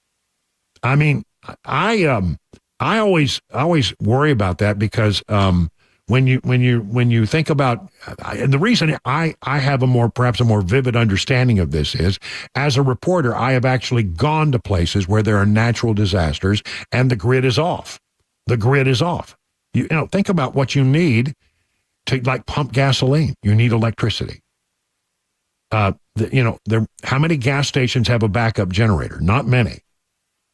You're going to need food, right? Well, what about, what happens when your refrigerator goes out? How are you going to keep your refrigerator running? If you have medicines that need to be refrigerated, how are you going to solve that problem? I remember people telling me about Mobile, Alabama. When I worked down there as a reporter years and years ago, they used to talk about a hurricane that had come through several years before, and they talked about the ice riots. Think about this one. The most valuable commodity that people had in the wake of that hurricane, which did so much serious damage to Mobile back in the day, the most important thing was getting ice to keep your food cool, to keep your medicine cool, to make sure that, that you could feed the baby, all the things that you need. And they would come around with trucks and distribute ice in neighborhoods. And it would turn into a riot as people would fight over ice. I mean, we are not prepared for that. Most Americans are not prepared for that in a big way. I know even now, even though it's something that's on my mind, I'm not completely prepared for that. To be without electricity for several days. Think about this. It takes electricity to run the pumping stations so that water can be delivered to your home, to run the water plants. Do all the water plants have backup power? I don't think they do. I would be really surprised if they do. So, there's so many things out there. I mean, in radio, we have backup power to keep the radio on. But I don't have backup power here at my house. How would I do it? I'm not sure. But I think we need to be thinking about this because I really do believe that we are, and believe me, I'm not being a radical nut here. I'm not being a conspiracy guy. This is the same feeling that the director of the FBI now has. And he said so publicly many, many times. When you have the FBI director, regardless of what you think about the FBI, when you have the FBI director coming out and saying things like, all the signs are blinking red, you know what he's doing? He's sending up a warning. If something happens, he doesn't want to be, he doesn't want anybody to look at him and say, why didn't you warn us? Because he can say, I did. I have on several occasions. I've told you I'm very concerned about this. I'm very concerned about that. And now we hear these stories that there have been all kinds of physical and cyber attacks against our grid. I hope for the best. And I hope that our folks like the FBI and the Homeland Security folks and our local police and our state police, I hope that they're all on the job. And I think, they do a pretty good job of thinking ahead and trying to plan. But you don't know what you're going to face. And especially with the grid, as we have seen before, if you can cause one part of the grid to go down, then other parts of the grid will collapse. Remember the thing we had in New York City? I remember it because I was in Washington. And the entire, what we call the mothership of Fox went down because they had no electricity in the city of New York. And I believe, if I'm correct, that the thing that started that blackout started in Ohio and made its way across to New York City, cascading failures, one failure after another, after another, after another, because the grid is all interconnected. And I had to carry the network out of Washington, D.C., for like 12 hours. I was it because we had electricity and we could still do things. And, I remember that very well. But I remember also thinking, this ought to be a warning that we're not ready for something like this. And, a lot of people think about EMPs and all of that. Cyber attack is a much more likely thing, quite frankly. And if they hit one successfully, they can take down others that way. So I just raise it as a thing that, again, I see these stories come by now and then. It sort of resonates with me as something that we ought to be at least thinking about. If you do nothing more than hear my words on this and consider the words of Christopher Wray, the director of the FBI, who has said similar things, and just think through how you would handle the situation if it were to happen. I think it'd be worth your time to do that. Because, planning, maybe we never have to use it. But isn't it better to have a plan and not need it than to get there and not have a plan? 20 minutes past the hour of 5 o'clock.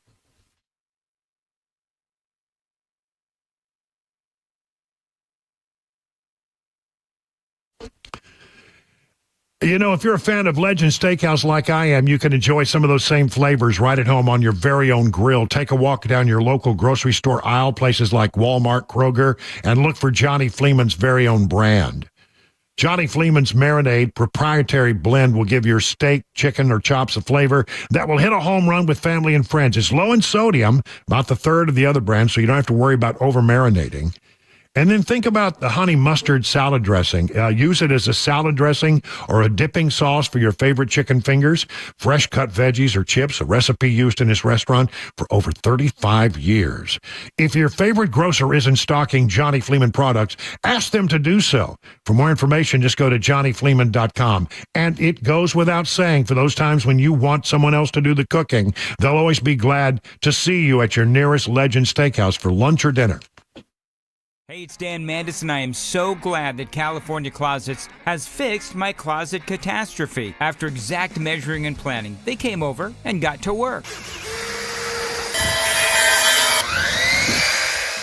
Yeah, once it was all plotted out on their 3D CAD system, the pieces are measured, cut, and precisely installed into my space. It was clean, fast, and professional, and above all, my new closets look and function great. Now, this was my dormer, and now this is my new dormer thanks to California Closets. Look at all of this added space for shirts and shoes, you name it, and it is cut so precisely, simply amazing. And my old closet that has now been reborn as the ultimate in style and functionability, making the best use of the space that I had. They can work on just about anything: bedrooms, garages, home offices, closets, pantries, and so much more. Find them online, CaliforniaClosets.com, and see what they can do for you. You can schedule a free design consultation. Mention my name, CaliforniaClosets.com.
J.D. Vance not mincing any words today when he was confronted by reporters on an alleged incident involving Donald Trump at Arlington Cemetery earlier this week. You'll want to hear what he said. Also, new details on the investigation into the Telegram app CEO. That story as well coming up at 5:30 on Super Talk 99.7 WTN. All right, so as you know, RFK Jr. has endorsed Donald Trump, and as part of that deal, Donald Trump said that when he becomes president, that there'll be a commission to release all of the JFK assassination documents. And that was very interesting to RFK Jr., since JFK was his uncle, right? He wants to know the truth. Well, RFK made an appearance on an interview show that's done by Tucker Carlson. And they talked about this. I have about a minute 45 of this, minute 45 to 2 minutes of this conversation that I think you're going to hear some stuff you may not have ever heard before. Here is RFK Jr. talking to Tucker Carlson about the Kennedy assassination. Your joint appearance on Friday, President Trump introduced you by saying that he plans to, if elected, establish a commission to declassify the remaining documents around your uncle's murder in 1963. Yeah. And I think everyone at this point knows the truth, which is the CIA is implicated in that. Those documents protect CIA, maybe among others. Well, whether they do or not, I mean, it's odd that they've not allowed them to be released. What could possibly be the explanation? More than 60 years after my uncle's death, almost 65 years, 62 years after his death. And none of the people who were implicated in that crime are alive now. Yes. And the last ones have died off in the last year or two. And so it clearly is to protect the institution. Yes. And that's wrong. It's just wrong. And it's wrong for a Democrat and it's wrong for Republicans. It's just interesting, though, that a bipartisan list of presidents, these 6 decades, have kept those files classified. Well, you and I have both. I was astonished that Trump didn't declassify him because he promised to during the campaign. That was Mike Pompeo who did that. Yeah, and that I talked to President Trump for the first time about that this week. And what did he say? He said that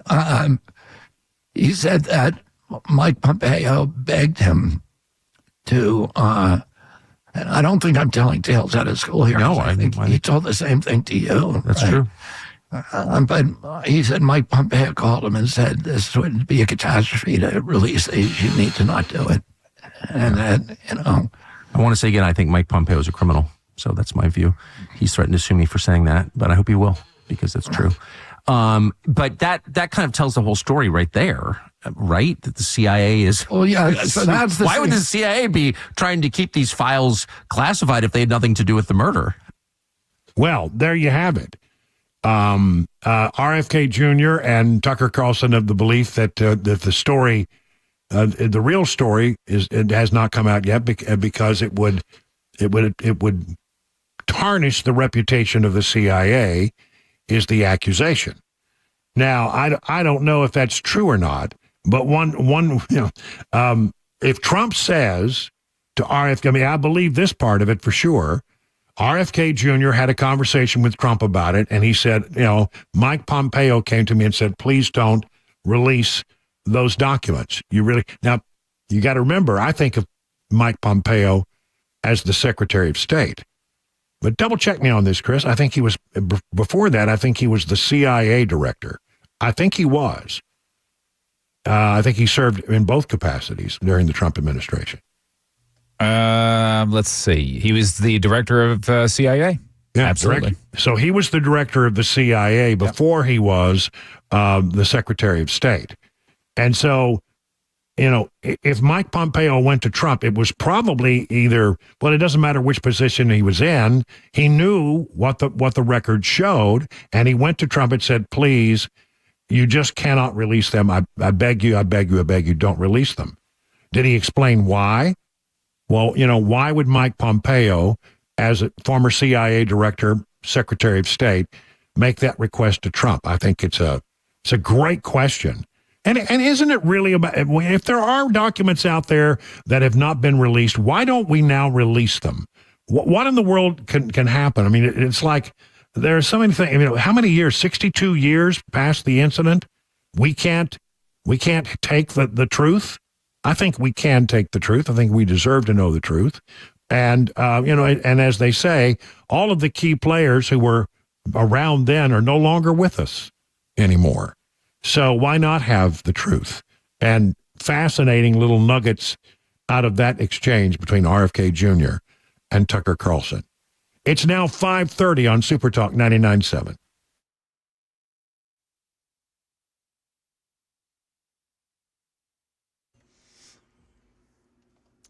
Yes, it's 5:30, and I'm Jay Harper with your top stories. It's hot, 98 degrees still. The forecast and a traffic report are coming up.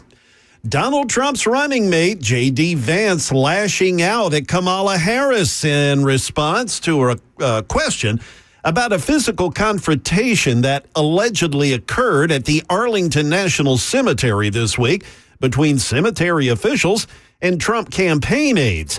ABC's Stephen Portnoy has the story. J.D. Vance defended the presence of Trump campaign aides at Arlington despite the apparent objections of cemetery officials. They were invited to have a photographer there. An Army statement on the incident points to the law prohibiting election-related activities at national cemeteries. But Vance says Trump was honoring the service members who were killed during the U.S. pullout from Afghanistan. And he had this to say about Kamala Harris. She won't even do an investigation into what happened, and she wants to yell at Donald Trump because he showed up. She can go to hell. A judicial investigation, that's what it's being called, and it's been opened against Telegram app CEO Pavel Durov. He's in France. ABC's Inez de la Catera, she's there too. According to the Paris prosecutor's office, Telegram CEO Pavel Durov is facing 12 charges, including webmastering an online platform in order to enable an illegal transaction in an organized group, complicity in possessing pornographic images of minors, and complicity in acquiring, transporting, possessing, offering, or selling narcotic substances. Durov was first arrested at a Paris airport over the weekend. Back here in Tennessee, the Tennessee Lieutenant Governor's office telling Fox News Nashville that Tennessee State Senator Todd Gardenhire, he was taken to the hospital today out of an abundance of caution due to a brief health episode. The Lieutenant Governor's office went on to say the senator was awake and alert when he left the building and is presently in good spirits. The Lieutenant Governor's office did not specify what kind of health episode that the senator experienced. That is the latest news. Traffic and weather are next. I'm Jay Harper, WTN News.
You know, there's a lot of diagnoses out there and a pill just about for everything, but not all diagnoses are accurate. Not all pills are good for you. When you get a diagnosis for European auto repair, get a second opinion before you make a major decision. And my friends, Eurofix is the home for second opinions. Before you spend hundreds or even thousands of dollars on European vehicle repair for a diagnosis, go to Eurofix. It could save your vehicle's life, can save you a lot of money. At Eurofix, you get a free 15-minute no-wrench inspection with an estimate at every visit. No high-pressure sales tactics. At Eurofix, you get a 3-year nationwide warranty and a free loaner car with every repair appointment. At Eurofix, you never pay dealer prices. Located in Franklin, 100 Oaks, Murfreesboro, Belmead, and now their newest facility in Mount Juliet. The number 844-EUROFIX, or visit myeurofix.com and tell them your friend and radio buddy Brian Wilson sent you.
It is 37 minutes now past the hour of 5 o'clock on Super Talk 99.7, and we open up the phone lines now at 615-737-9986, because as you know, we are just, I forget, I can't count, but it's, tomorrow night about 8 o'clock our time, we're going to have that sit-down interview with Kamala Harris and Tim Walz. About 26 hours. Is it 26? You got the countdown clck there? No, but that's close. Anyway. That's close. 26 hours from now, we'll hear the interview that she said she's. So my question, and it's a. I want you all to participate. Phone lines are open. 615-737-9986. If you had the opportunity, if you had were Dana Bash over at CNN, and you were sitting there at the table across from Kamala Harris, what question would you ask her? What would be your big question? 615-737-9986. Get on the line real quick. I want to know what you think. We had some we did this in the, in the first hour, 3 o'clock hour, had some great responses. My position would be that I would want to ask her about men playing in women's sports, biological males who identify as women playing against women on the field of athletic endeavor. And I want to know, I want to know that one, because I think that would turn women off if she would say what she truly believes. She may not say it, but then if she does that, it's a catch-22 for her, because if she says, no, I don't believe that men should play against young girls, then she irritates the gay community. And if she says that, yes, I think that gay people should be on the playing field, I think that they should live their lives and they should be able to play against girls. Well, that's going to turn off a lot of soccer moms. I promise you it will.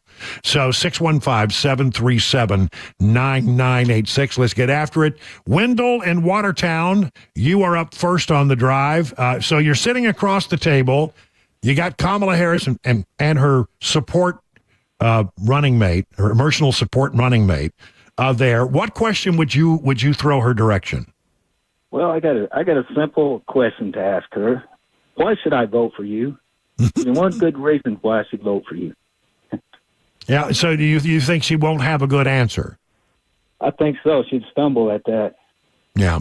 Yeah. Listen, it's sometimes the easiest questions that throw people for a loop. They're all briefed up on the policy. They've done a lot of, I can promise you that they've been running, some sort of scenarios for her, and having people play Dana Bash and asking the questions that Dana Bash might ask and working on the answers. But they sometimes, they're not prepared for the simple questions. I think that's a very interesting thing. Wendell, thanks for calling. Mike and Morrison, you're on with Brian on the drive. Your question, if you were asking the questions of Kamala Harris, what would you ask her? Well, I guess it's sort of like a layer question. I'd start off asking her, so you are the vice president, correct? Correct, of course. And so how fast could you, say, deploy the National Guard to Tennessee to take care of a matter?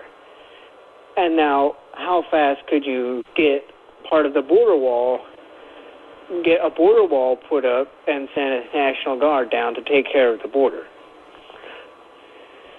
And why do you think that's the right question to ask? What do you think you're going to get as an answer? I'm not quite sure, but I think because she is a vice president and keeps saying on day one if she's elected, she will. And I guess I just would like to draw out the way and see how, spring out how fast she could actually do it while she is a vice president. All right, Mike, thank you for the call. Shane in Macon County, you're on with Brian on the drive. Hello, Shane. Your question. What would be your big question for Kamala Harris?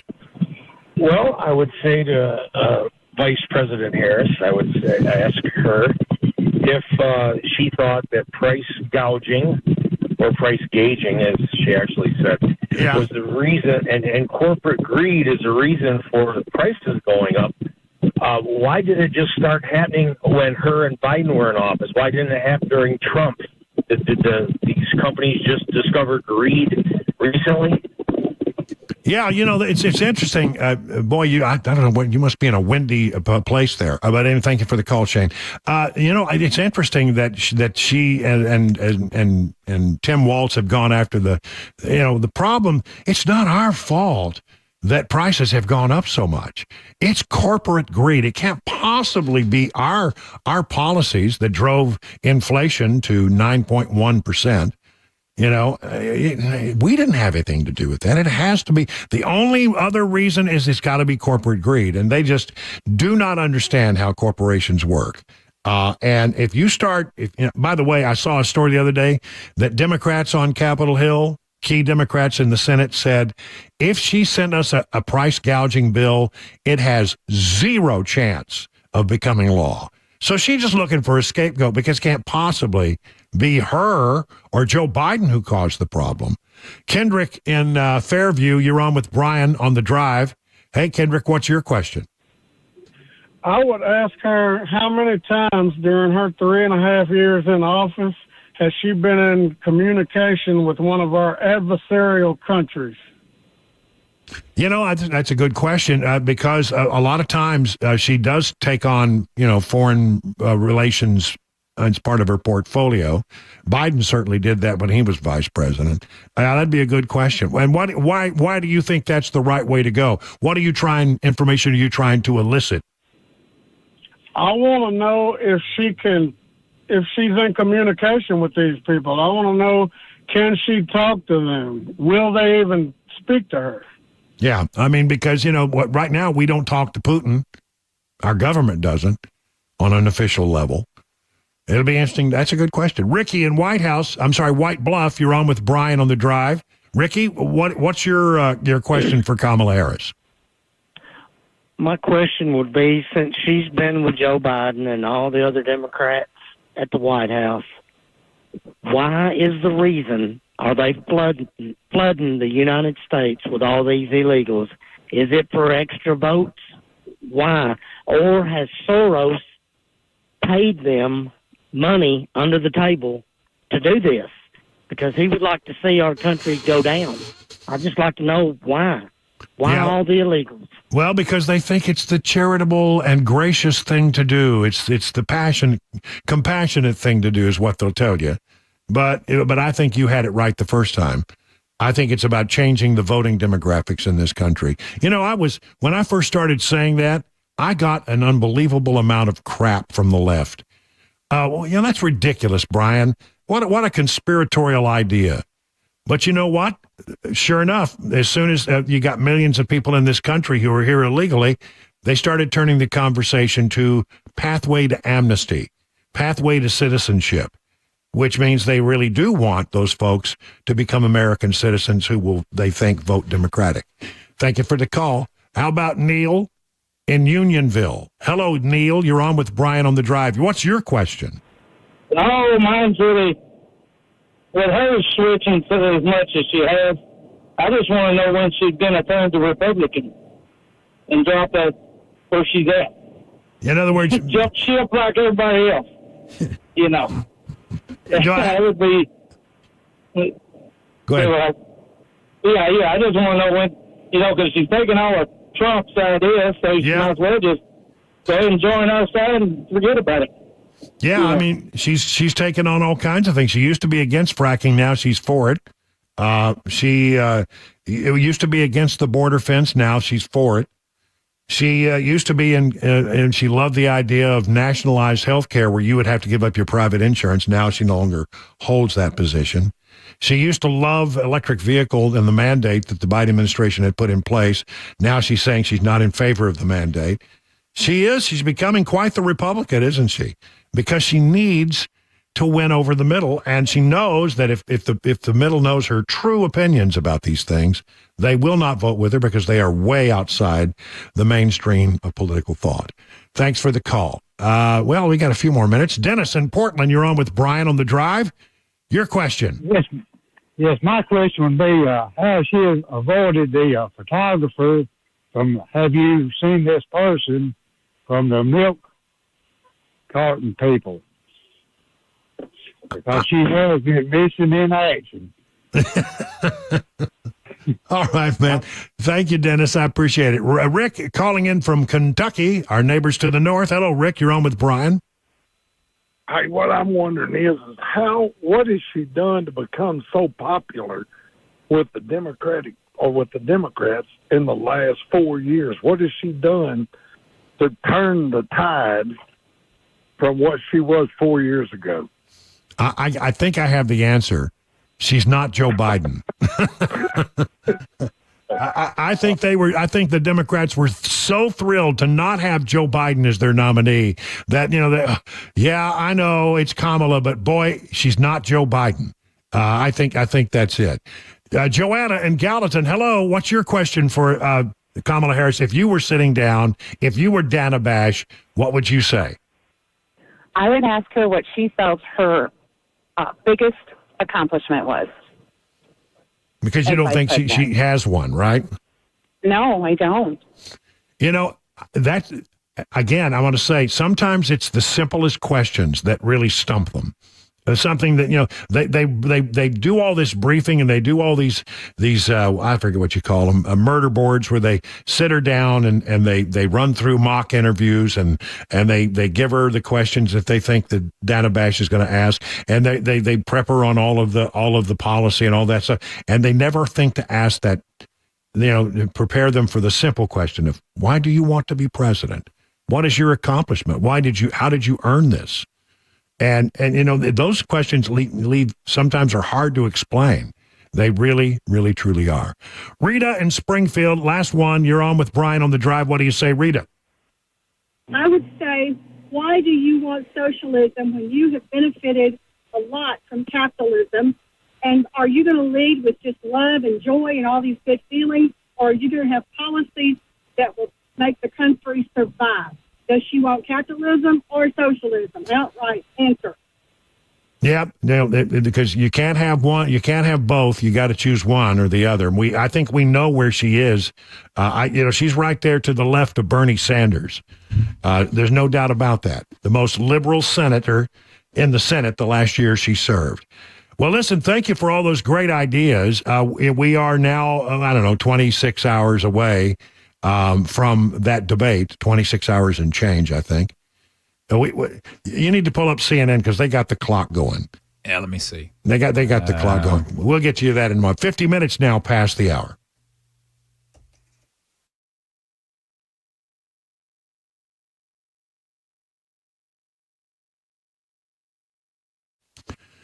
King & Associates Insurance has been in Brentwood for 25 years as an independent insurance agency, and that is exactly what you want. You say, well, why, Brian? Well, I'll tell you why. Because they don't have to give you one product that they sell. They can shop around. They can find, they can look at a bunch of different policies, bring you different options, and you will find a policy that really fits your insurance need. Isn't that what you want? The best insurance that you can get for the least amount of money. You're going to have a better chance of getting it when you can shop around. Trust me on that. And when you call this number, 615-329-8121, you're not going to get a recording. You're not going to get stuck on a phone tree for hours. You're not going to have the computer trying to talk to you. You're going to hear from an actual human being who will try to take care of your problems, solve them, or find somebody there in the office who can. Multi-policy discounts, they're big on that. The kings of it, 20, 25, 30, 35%. Huge savings. So get your royal review with King & Associates Insurance. Just log on to tkinginsurance.com. King Insurance & Associates. You'll get royal treatment and great rates. Hey, what's up, guys? This is Matt Murphy for Members Nutrition. I want to tell you about the Members Nutrition difference, and I want to encourage you to go over to the Members Nutrition website. Number one, they believe at Members Nutrition that they can sell vitamins and supplements at a lower cost point, and they're doing it every single day at membersnutrition.com. Number two, they want to make these products right here in the United States of America, not from some overseas company, and they do that every single day. I encourage you to go to membersnutrition.com. You'll get 50% off your purchase price at checkout. You don't have to put in any codes. Just go to membersnutrition.com. Once again, membersnutrition.com.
The Supreme Court today turning down a student loan forgiveness plan. We'll have that story as well as the White House reaction. Also, a Middle Tennessee city issues a burn ban. We'll have those stories at 6 o'clock on Super Talk 99.7 WTN. And I want to remind you to how you have a chance to join us, maybe Dan, Chris, Matt, and me at Scoreboard, Cedar Creek and Mount Juliet, as we gather to watch the upcoming presidential debate on Tuesday, September 10th.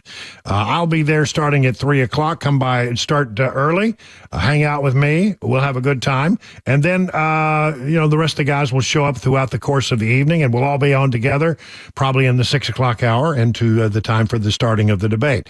So that's Mount Juliet, Scoreboard, Cedar Creek. Details at 997WTN.com. Hope to see you there.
Good evening. It's 6 p.m. and I'm Jay Harper with your top stories. One of them is the heat. Yeah, we hit 101 today. We're currently at 98 degrees here on Music Row. We'll get you that steamy forecast and a traffic report here in just a bit. The Supreme Court has turned down a Biden administration request to allow a student loan plan to go into effect while legal challenges play out. ABC's Stephen Portnoy He has more. It's a rejection of a last-minute attempt by the Biden administration to save the student loan relief plan called SAVE while it's being challenged in lower courts. That plan promises lower monthly payments and even debt forgiveness to more than 8 million enrollees. But several GOP-led states have sued, arguing Congress needs to enact such a wide-ranging program. And that's what the High Court said last year when it ruled against a much larger Biden loan forgiveness plan. So, what is the White House reaction to this ruling? Well, with that, here's Karen Travers. The White House says it will continue to aggressively defend President Biden's student debt relief plan, known as the SAVE plan, which it says has helped over 8 million borrowers lower their monthly payments. Spokesman Angelo Hernandez says in a statement, quote, "We won't stop fighting against Republican elected officials' efforts to raise costs on millions of their own constituents' student loan payments." There are 2 legal challenges to the SAVE plan. The Supreme Court Wednesday kept the program on hold while those cases make their way through federal court. At the UN today, U.S. Representative Robert Wood spoke to his colleagues about what he calls Russian efforts to subjugate Ukraine and said the U.S. will continue to uphold the values of the UN Charter. Russia's efforts to redraw Ukraine's borders, as many UN member states have said, are a clear-cut violation of the UN Charter. Well, if you're a little, sketchy on flying, this story ain't going to help you much. Here's ABC's Alex Stone about a scary situation aboard a United Airlines flight today. The United Airlines Boeing 737-900 was flying from Cancun to Chicago when over Louisiana, the plane hit severe turbulence. The pilots diverted to Memphis. United says the plane hit a short period of turbulence. At least 6 people were hurt, all with minor injuries. Paramedics met the plane when it landed in Memphis. 1 person went to a hospital. There were 182 people on board. United says it happened while the seatbelt sign was on. According to city officials in Laverne, you can't burn anything. Yeah, no burning is to take place until further notice. The burn ban issued by the fire marshal due to all these dry conditions we've been dealing with. The ban covers any kind of open burning, including leaves or brush, construction debris, fields, campfires, burn barrels, and the like. It will remain in effect until conditions get better and there's no longer an elevated risk of out-of-control burning. When the ban has been lifted, the city said they'll issue another public notice. That is the latest news. Traffic and weather are next. I'm Jay Harper, WTN News.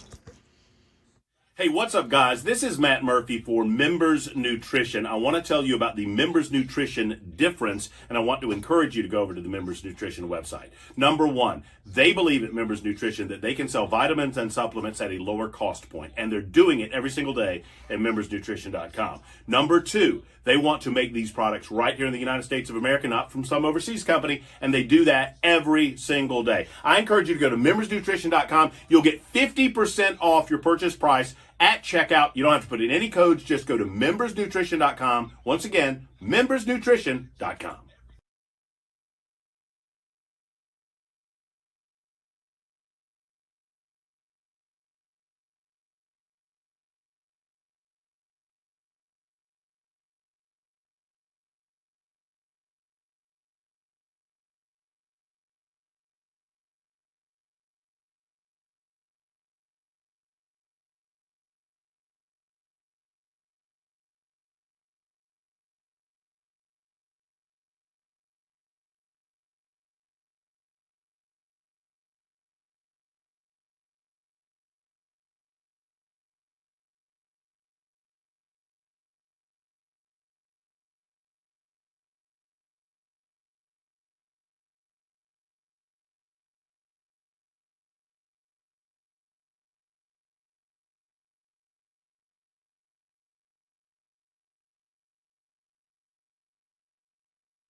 Hey, good evening, everyone. 7 minutes past the hour of 6 o'clock now on Super Talk 99.7. I am Brian Wilson. I am your friend and radio buddy, and I'll be here all the way up until, 7 o'clock. We'll do the news, and then Mark Levin will join us. And we have all kinds of stuff to talk about, things that we need to cover in the next hour. So settle in. If you're not home yet, we'll get you home safely, and you might learn a thing or two along the way. I'm learning right now that my nose is very itchy. Okay, we'll get that started. Let's see what we got going here. I want to talk to you a little bit about some polls that just came down. And let me just say this. I hear you. I hear a lot of people when I say, new polls are out. And they say, Wilson and your polls. You believe in the polls and I don't believe in them. Well, just bear with me for a moment. Let me run through these numbers. And then I'm going to talk to you more about polls and how you should look at them, okay? Because, they are an important tool in studying what's going on with the electorate, the people who are actually going to cast their ballots. But there are some things that you don't take them as cast in stone, absolutely accurate.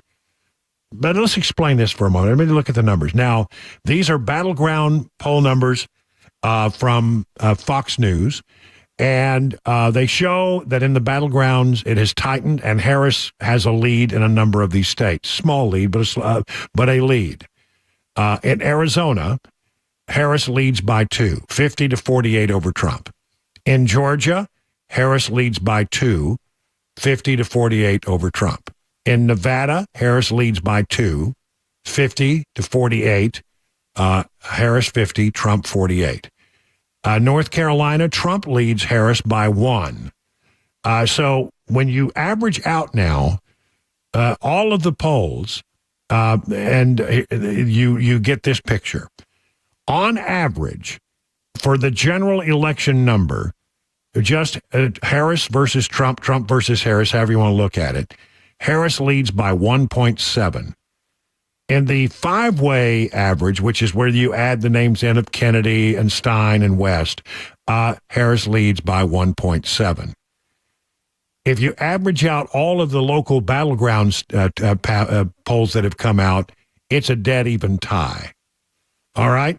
So as it stands right now, the electoral map, if the election were held today, it would be 219 electoral college votes for Trump, 208 electoral college votes for Harris, with 111 considered toss-ups. If you throw away the toss-ups and say if you're leading in that state, you just award it to the person who's leading, Trump would win 287 to 251. So, it is very tight. Now, the one thing that I want to say, there's two things. Number one, I think that part of these numbers that show Kamala Harris doing so badly, I think she has picked up some. I don't doubt it. Because people were really down in the dumps about Biden, and they look at Harris, and they may not be completely thrilled with her, but she's not Biden. So, a lot of people have come back home to the Democrat Party that want to be there anyway.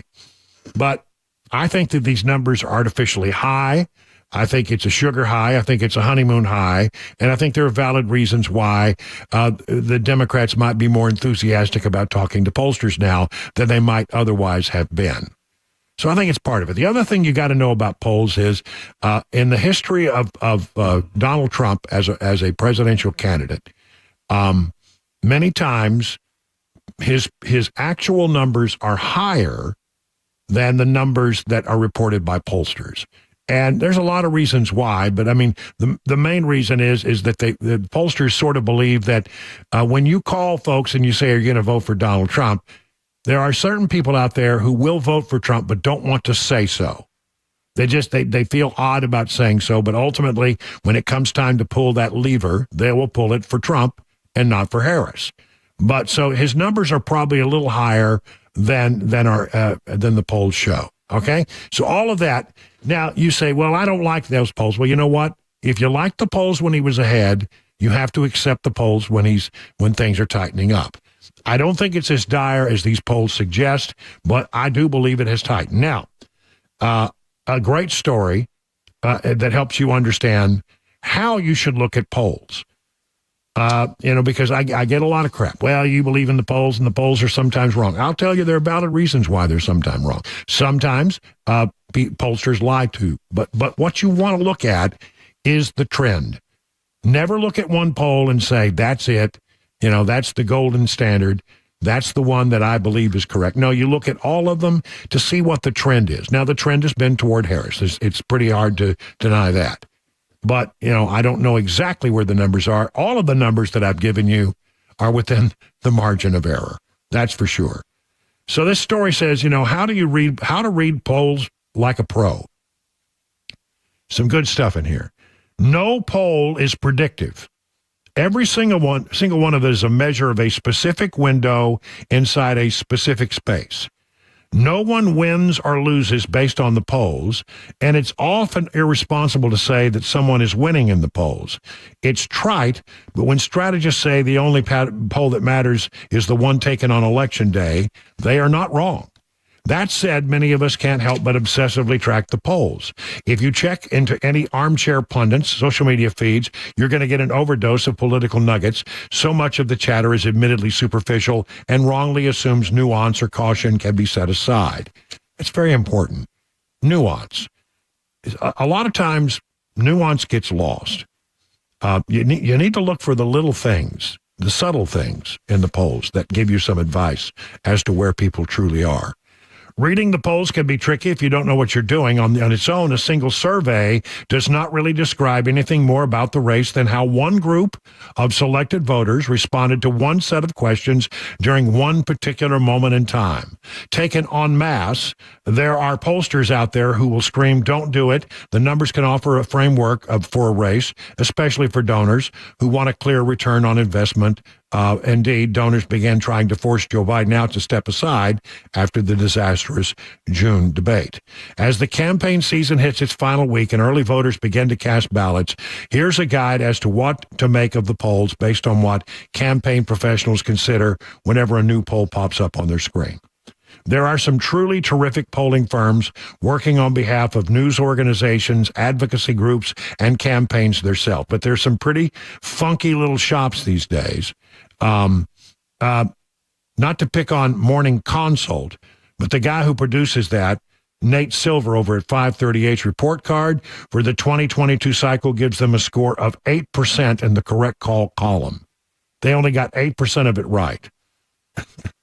So you have to look and say, well, what is the track record of these polls? Some polls I trust and some polls I don't based on their history. Mainstream news organizations spend small fortunes tracking the electorate and its trend lines, not just on the big ticket races, but also on voter attitudes toward various subjects. When I talk about the internals of a poll, you look at things like the demographics, how the polling breaks down depending on the people's particular look. Are they liberal? Are they independent? Are they conservative? But you also look at some of the questions that they ask that get at not only just where the numbers are, but what truly motivates people, what they're truly worried about, the things that are on their minds as they go to cast their ballots. Two gold standard organizations, the Pew Research Center and Gallup, are most laudable in this space for having collected decades of longitudinal data on dozens, if not hundreds, of topics. That's true. And you look and say, well, 4 years ago, people felt this way about topic X. You see, people, if you ask them who they're going to vote, a lot of people will put up the shield. They don't want to talk about it. They get nervous. They don't like to share that information for one reason or another, or they will lie to you about it because they don't want to be criticized. But when you ask people, how do you feel about topic X? How do you feel about topic Y? How do you look at topic Z? If you look at, well, here's where they were 4 years ago, here's where they are today. What you're measuring is, have people's opinions about this matter shifted? And is this a topic that will do well for the Republicans, or is this a topic that will do well for the Democrats? You look at those kinds of things. Now, on the big issues of the day, I think 3 of them right now work to Trump's favor. the economy, inflation, the whole situation about where we are with regard to immigration, and the third one has to do with I forget what the third one. But there's three there. Top three I looked at yesterday. They were all very favorable for Trump. Now there are topics like abortion that works to the favor of the Democrats. They're going to resonate with certain people. So look at where people are. Do you discern a change in those kinds of things? Look at the questions that are asked, not just the raw number at the end of the day. You need to look at it and say, is it a national poll or a swing state poll or something else? Not all polls are created equal. Sometimes on big questions like abortion, global affairs, even pop culture figures, a national poll is the way to go, provided there's some control built in for regional differences in the weighting described above. Other times, especially for presidential races, the nationwide numbers are pointless, and the real battle is playing out in roughly 7 universally accepted battleground states. And for state-based runs for governor or senate, that's a whole different kind of ballgame. So you have to know, are you looking at a battleground state, or are you looking at a battleground poll or a national poll? General election polls, they give you some sense of where people are, but remember, you can win the popular vote and still not win the presidency.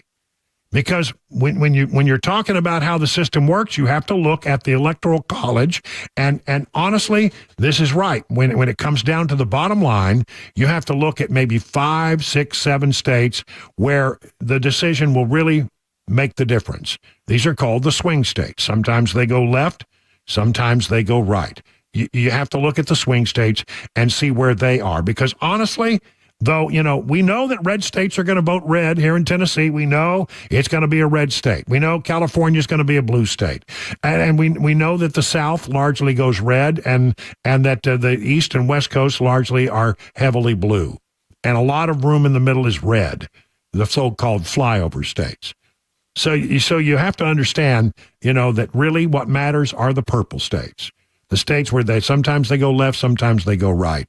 And they can be the determiners of who wins an election.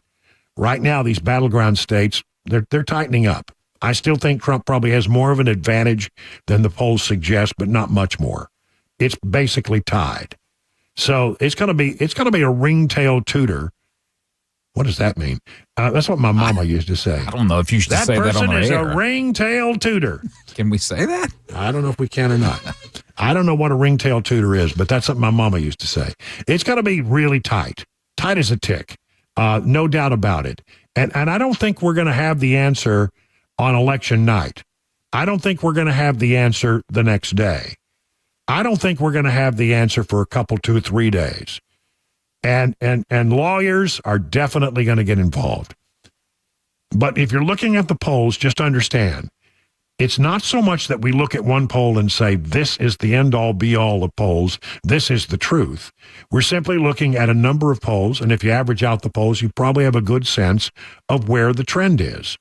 It is, they're not always right, and sometimes you say, well, why was it so wrong? And what I will tell you is there's one other thing that you need to take into consideration. That is, when you're looking at polling data, you have to understand that there's always 5, 6, 7% of the population that don't make up their minds literally until they go into the booth to pull the lever. And you can't, if they keep telling pollsters, I don't know what I'm going to do, I don't know what I'm going to do, they break very late. And sometimes you can't pick that up in polls in a timely fashion. So that's part of the reason why polls at the end may not be accurate. But I will say this, there are some polls out there that are politically slanted. And it's real interesting as you get closer and closer to Election Day, how those particular polls tend to change to more accurately reflect what the truth really is, because they don't want at the end of the day to be terribly wrong. When people look back and compare who was right and who was wrong, they don't want to be on the wrong side of that ledger. 21 minutes now past the hour of 6 o'clock. Hey, it's Dan Mandis, and I am so glad that California Closets has fixed my closet catastrophe. After exact measuring and planning, they came over and got to work. Yeah, once it was all plotted out on their 3D CAD system, the pieces are measured, cut, and precisely installed into my space. It was clean, fast, and professional, and above all, my new closets look and function great. Now, this was my dormer, and now this is my new dormer thanks to California Closets. Look at all of this added space for shirts and shoes, you name it, and it is cut so precisely, simply amazing. And my old closet that has now been reborn as the ultimate in style and functionability, making the best use of the space that I had. They can work on just about anything: bedrooms, garages, home offices, closets, pantries, and so much more. Find them online, CaliforniaClosets.com, and see what they can do for you. You can schedule a free design consultation. Mention my name, CaliforniaClosets.com.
Several Tennessee cities, they're near the top or at the top of the list in America in a category where you'd rather not excel: gun thefts. We'll have details on that story, as well as today's closing money news. That comes up at 6:30 on Super Talk 99.7 WTN. It's 26 past the hour. Brian Wilson in the chair. Hope you're getting home safely. Hope you're staying cool. Still, even at 6:26, it is 97 degrees outside. Ooh. I mean, me and the Bulldog are going to have to run inside real quick when the show is over. It'll be a mad dash to the house. Well, don't run too fast because then you'll get even hotter. I'll get all sweaty. You don't want that. You know, we have the air conditioner set at a very cool 68 degrees here in my studio in Watertown. That's too cold for Cabana Wife. She doesn't like it that cold, but you have to bring a sweater. This is my studio, and I like it cold. You know why? I think I've always liked a cold studio. It keep you alert. You get warm. I guess that's true. Yeah, you can get sleepy. Yeah, you know, you can. It's sort of, you know, at least that's the way it works for me. I like it cold. I like to be really chilly. So I had a math teacher in high school that I think she did that exact same thing. She kept her classroom freezing cold, and it's because she didn't want anyone to fall asleep. She was boring, really boring. Yeah. Yeah. But I never fell asleep, though, because I was just... because you were shivering. That's right. Yeah. Well, who was it that was talking about who said that? Oh, yeah. Trump was always complaining about the temperature in the courtroom in New York. How it was, so brutally cold in there. Yeah. Yeah. I don't know. Awake, maybe. Yeah, that's right. I'll tell you one of the coldest events I ever went to, believe it or not. And by admitting this, I'm telling you a little bit about myself, but I don't want you to think ill of me, okay, when I say this. Uh-oh. There was a time when I was married, not to Cabana wife. I was married to a woman who was a huge Barry Manilow fan. Big time Barry Manilow fan. Yeah. I was not a big fan. Really? No, not at all. But I find that hard to believe. But I knew it was important because, and husbands everywhere will understand, sometimes you do things for your spouse simply because, because you know it's important to them, even if it's not important to you. You endure these things. Sure. So I ended up getting stuck going to a Barry Manilow concert. It was so cold. I cannot believe. And I found out later that Barry Manilow has it in his contract that the auditorium has to be a certain temperature. And I think it's like 45 degrees. I don't know. That's the coldest I've ever been. He just didn't want his wax face to melt. Yeah, that's right. Probably exactly. What it was. No, I don't know. I guess if you're on the stage and you're under the lights, having the auditorium cool really helps. You don't get tired, you don't get sweaty. I don't think he wanted to have a shiny face. I guess that's all it was. Too late, but on one way or the other, But this was, believe it or not, this was in Barry Manilow came to Amarillo, Texas. That's where I saw this concert. Wow. And so you go Amarillo, you go outside. It's warm. I think it was in the summer. It's pretty warm. I was in short sleeves. I go to the concert, and I did nothing but shiver the whole time I was there. However, my spouse at the time knew about this, and she dressed warmly. Forgot to tell me about it. Did not tell you. Didn't tell me. No, she knew apparently that if you go to a Barry Manilow concert, you need to be dressed warm. No wonder things didn't work out between you guys. She's like, I want to teach him something. I'll teach him something. He mocks my Barry Manilow. I'll make him shiver through this damn concert, I will. No. Actually, to be honest with you, we have a very good relationship, even so today. But one way or the other, that's the coldest I've ever been. Here, it's a nice and pleasant 68 degrees. I'm surrounded by equipment that generates heat. So it's, it really probably I'm right about 70, to be honest with you. Just right. That's right. I mean, this computer over here, in the wintertime, if you get really cold, just put your hands over it and use it as a hand warmer.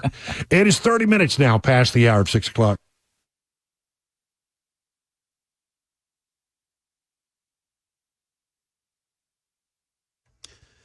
Good evening. It is 6:30, and I'm Jay Harper with your top stories. We're looking now at 97 degrees still. The forecast and a traffic report are coming up. Several Tennessee cities are among the top in the nation for the rate of stolen guns from vehicles. According to the gun safety group called Everytown, Memphis leads the nation for the rate of guns stolen from cars. Chattanooga falls closely behind at 12th. Where's Nashville? Well, we're at 13th. Back in 2013, the General Assembly passed the Guns in Trunks law, which allowed Tennesseans to carry and store their firearms in their cars, locked in the trunk or the glove box or another container that's attached to the vehicle. Since then, TBI data shows gun thefts have skyrocketed from vehicles. According to TBI data, back in 2013, only 46 guns were stolen from cars in the entire state. And just 9 years later, in 2022, the number of guns stolen from cars jumped to more than 5,300. There are some state legislators that are planning some legislation to address this issue. We now turn to today's closing money news. Here's Daria Albinger. From ABC News, Wall Street now. Stocks did a midweek retreat from this week's record highs. Dow closing down 159 points, the S&P losing 34, and the Nasdaq down 199 points. Investors were jittery over NVIDIA earnings. The semiconductors chips power AI applications, and the rise in its stock value is responsible for much of the broader market's big gains this year. The Supreme Court is keeping President Biden's latest attempt to erase student loan debt on hold. The Department of Education wants to provide a faster path to loan cancellation and to reduce monthly income-based repayments. Costs for the new SAVE program vary from $275 to $475 billion. A series of alarming accidents prompting more questions about Tesla's full self-driving system. Federal regulators were already investigating it. Crashes led people who monitor autonomous vehicles to become more skeptical the system will ever work. That is the latest news. Traffic and weather are next. I'm Jay Harper, WTN News.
TikTok, everybody, because, Busy Bee's got some August specials, and this is the 28th day of August. So if you're going to take advantage of this, you need to really get on it and give them a call today at 615-775-7833. Okay, one of the things they're doing is if you purchase a new high-efficiency unit, and you could then register to win in the Healthy Hive giveaway, somebody will be selected to give a $2,000 sponsorship to a local school of the winner's choice. It must be in the service area of Busy Bee, not out of region, not out of state. Then there's another thing. You want to become a member of the Beehive Club anyway. It starts at $99. You get 3 inspections on your systems, air conditioning, your heater, and also your plumbing during the course of a year.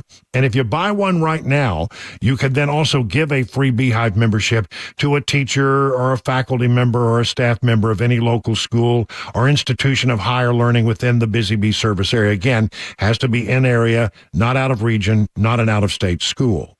Other things that are going on in the last few days here, if you want to take advantage of them, call now. $300 off a tankless water heater conversion. How about $100 off home indoor air quality products? Yeah, you can do it, but you just got to take action now. I mean, get busy. Call, make the appointment. 615-775-7833. Learn more at busybeehvac.com. Hey, what's up, guys? This is Matt Murphy for Members Nutrition. I want to tell you about the Members Nutrition difference, and I want to encourage you to go over to the Members Nutrition website. Number one, they believe at Members Nutrition that they can sell vitamins and supplements at a lower cost point, and they're doing it every single day at membersnutrition.com. Number two, they want to make these products right here in the United States of America, not from some overseas company, and they do that every single day. I encourage you to go to membersnutrition.com. You'll get 50% off your purchase price at checkout. You don't have to put in any codes. Just go to membersnutrition.com. Once again, membersnutrition.com.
It's 38 minutes now past the hour of 6 o'clock on Super Talk 99.7. We're in the last half hour of what we do here every day, bringing you news and information you can use so that you can arrive home or wherever it is you're going as the smartest person in the room.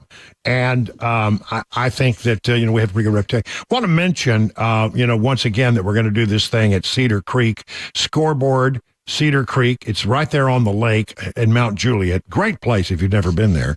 Good food, good place to go and hang out. And we're going to be, gathering there on Tuesday, September 10th, starting at 3 o'clock, all the way through the big presidential debate between Kamala Harris and Donald Trump.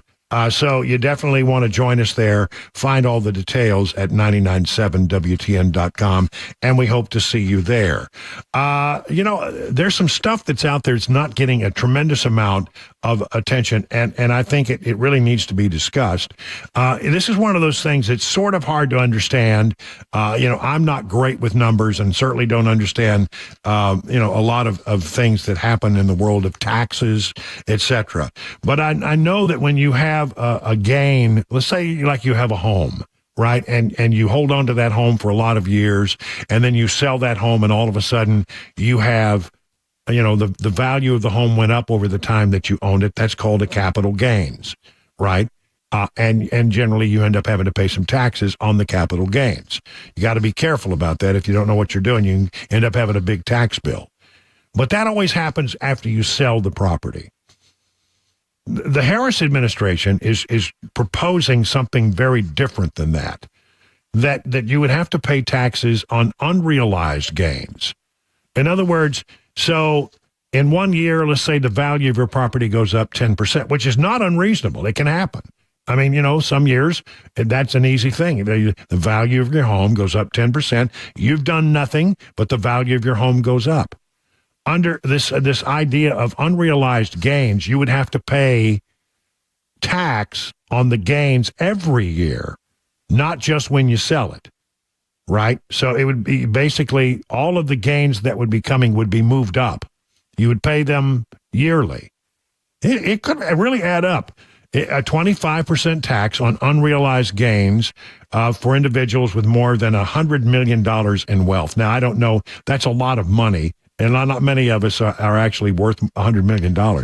I mean, Chris Webber, maybe, but not me. I have to count my pennies. Yep.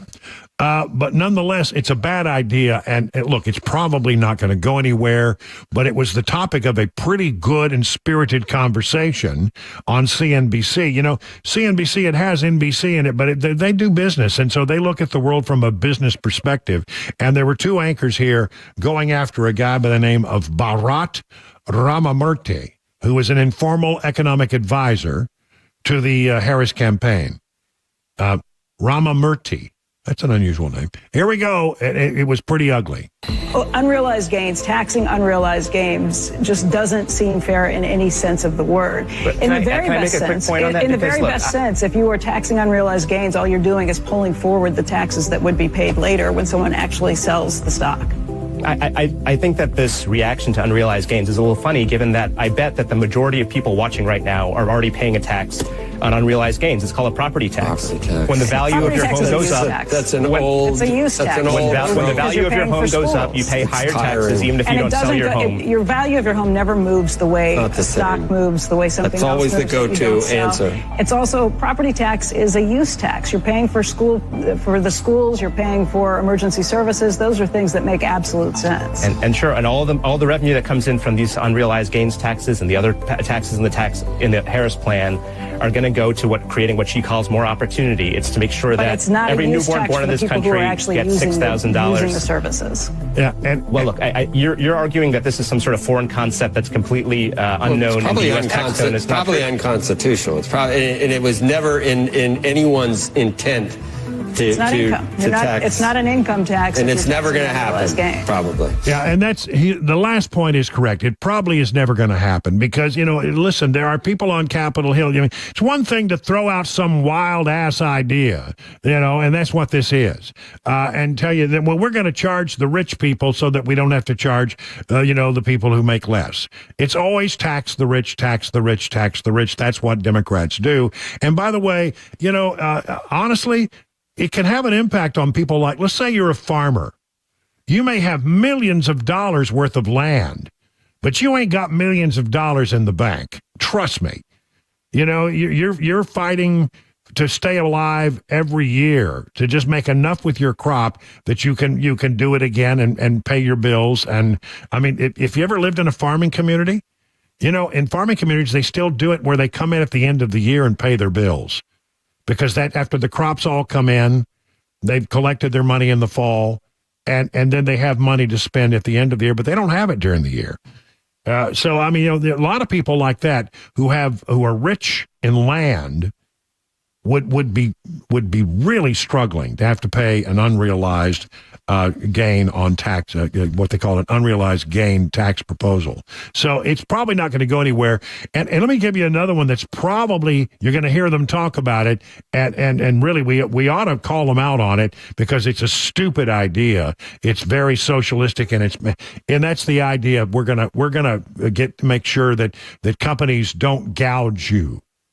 That we're going to decide, we're going to set up a special panel who will decide what the cost of eggs should be in Nashville, Tennessee. You know, that's, first of all, ludicrous. What government program has ever made things better, right? Well, we're going to set up a government program to keep people from gouging you. The fact of the matter is they don't understand on any level how businesses work and how profit works, and how, you know, profit is not always just put in somebody's pocket. It is used to reinvest in a company. And so, you know, you talk about, you know, what is a reasonable rate of return? In the grocery world, it's literally in a grocery store, the rate of return on a product for a grocery store is like 2, 3, maybe 4%. 4% would be high. You'd be really shocked. Gas stations, same way. You think that the people who run the gas stations are making a killing? No, they're really not. They're really not. And so the bottom line here is, how do you think the government will be able to decide whether a price is fair or not? The bottom line is competition is what keeps prices low. Competition is what you want. Get out of the way of the free market system and let the free enterprise system do its job, and you won't have any problem. Because if somebody is out there charging too much for a product, there's going to be a competitor who'll come in and undercut that person and take away their market share. It will happen. And that's what competition does. Competition is good. It is always good. And the idea of a government program to decide whether somebody is gouging you or not is a socialistic idea that will lead to shortages. It will lead to black markets. I mean, it's just a stupid thing. Because if you tell a company you're making too much profit on that, and the company says, no, I'm not, and then they go ahead and impose a price restriction on what you can charge for your product, that company is going to go out of business. That company's not going to be able to pay its employees. It's just a dumb idea. Now, here's the thing. You're going to hear a lot of talk about that, but at the bottom, I read a story today, and I think it's right. My sense of it is it's exactly right, is that even Democrats who serve in the United States Senate, who very much want Kamala Harris to become the next president of the United States, say that a measure like that would never get through the Senate. It would never pass. And so, you know, and if Republicans hold on to one body, that's not going to happen either. I'm actually thinking Republicans have a pretty good chance of picking up the Senate. I'm not sure they're going to be able to hold on to the House. The margins there are so thin, and, I just, that's my sense of it right now. So, you know, it's never going to go anywhere. Never going to go anywhere, but they're going to talk about it anyway. This story from Breitbart. Politico claims that J.D. Vance is trying to tether Harris to the Biden-Harris administration. What? Well, of course he is. That's exactly what he's doing. Why are you shocked, stunned, and amazed? And what is being described as stark gaslighting by many readers on social media, Politico published an article claiming that shocked, stunned, and amazed former President Donald Trump's running mate, J.D. Vance, was tried to tie Harris to the Biden-Harris administration policies while speaking at a rally in Big Rapids, Michigan on Tuesday. That's about the most naive Well, can you believe it? J.D. Vance is trying to connect Kamala Harris to the Biden-Harris administration. Well, of course he is. That's exactly what you do. You look at what a candidate has done in their past, and they hold them accountable for the things that they've done, the policies that they've supported, absolutely within the bounds of a good political contest. And apparently social media followers just absolutely annihilated Politico reporter Mia McCarthy for making such a comment.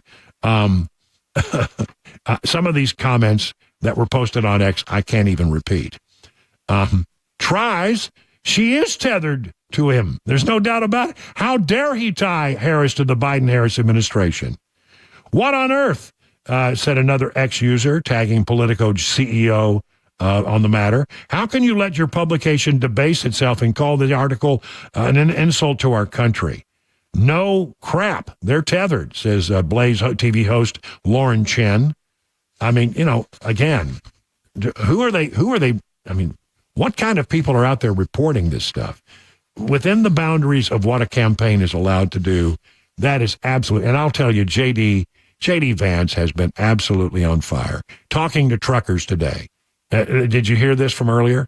An electric truck right now costs $400,000. If you force all these great truckers to buy electric trucks instead of the trucks they're currently using, you're going to make this inflation crisis way worse than it currently is. You think groceries are bad? Wait until Kamala Harris makes every American trucker drive an electric truck. You think car prices are bad? Wait until Kamala Harris makes everybody buy a Chinese-made electric vehicle. And you think housing prices are bad? Wait until Kamala Harris makes it impossible for our truckers to get construction materials to the house building site. Kamala Harris's policies are a disaster, ladies and gentlemen, not just for truckers, but for everybody who relies on them, which is everybody. I mean, he's going out there every day and just nailing it. He is so solid on the campaign trail. It's fun to watch a guy who is just hitting his stride on every level. J.D. Vance is plugged in. He's making real inroads. He's absolutely perfect. 51 minutes past the hour.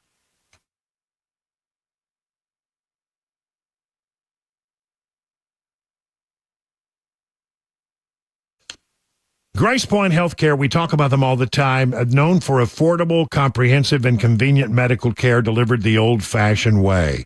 Listen, if you got a kid and they're in sports, they need a physical often. Grace Point provides complete physicals for kids of all ages. You're going on a trip, you might need to get some immunizations. Grace Point offers travel immunizations and is CDC certified for yellow fever and all other international immunization protocols. And this is important because they will see you the same or in some cases the next day. You don't have to wait days or weeks to see a doctor. That's just nonsense, isn't it? That is modern medicine delivered at your convenience, the old-fashioned way. Located on Main Street in Franklin. Here's the number, 615-599-6868 to set up your appointment. Hey, what's up, guys? This is Matt Murphy for Members Nutrition. I want to tell you about the Members Nutrition difference, and I want to encourage you to go over to the Members Nutrition website. Number one, they believe at Members Nutrition that they can sell vitamins and supplements at a lower cost point, and they're doing it every single day at membersnutrition.com. Number two, they want to make these products right here in the United States of America, not from some overseas company, and they do that every single day. I encourage you to go to membersnutrition.com. You'll get 50% off your purchase price at checkout. You don't have to put in any codes. Just go to membersnutrition.com. Once again, membersnutrition.com.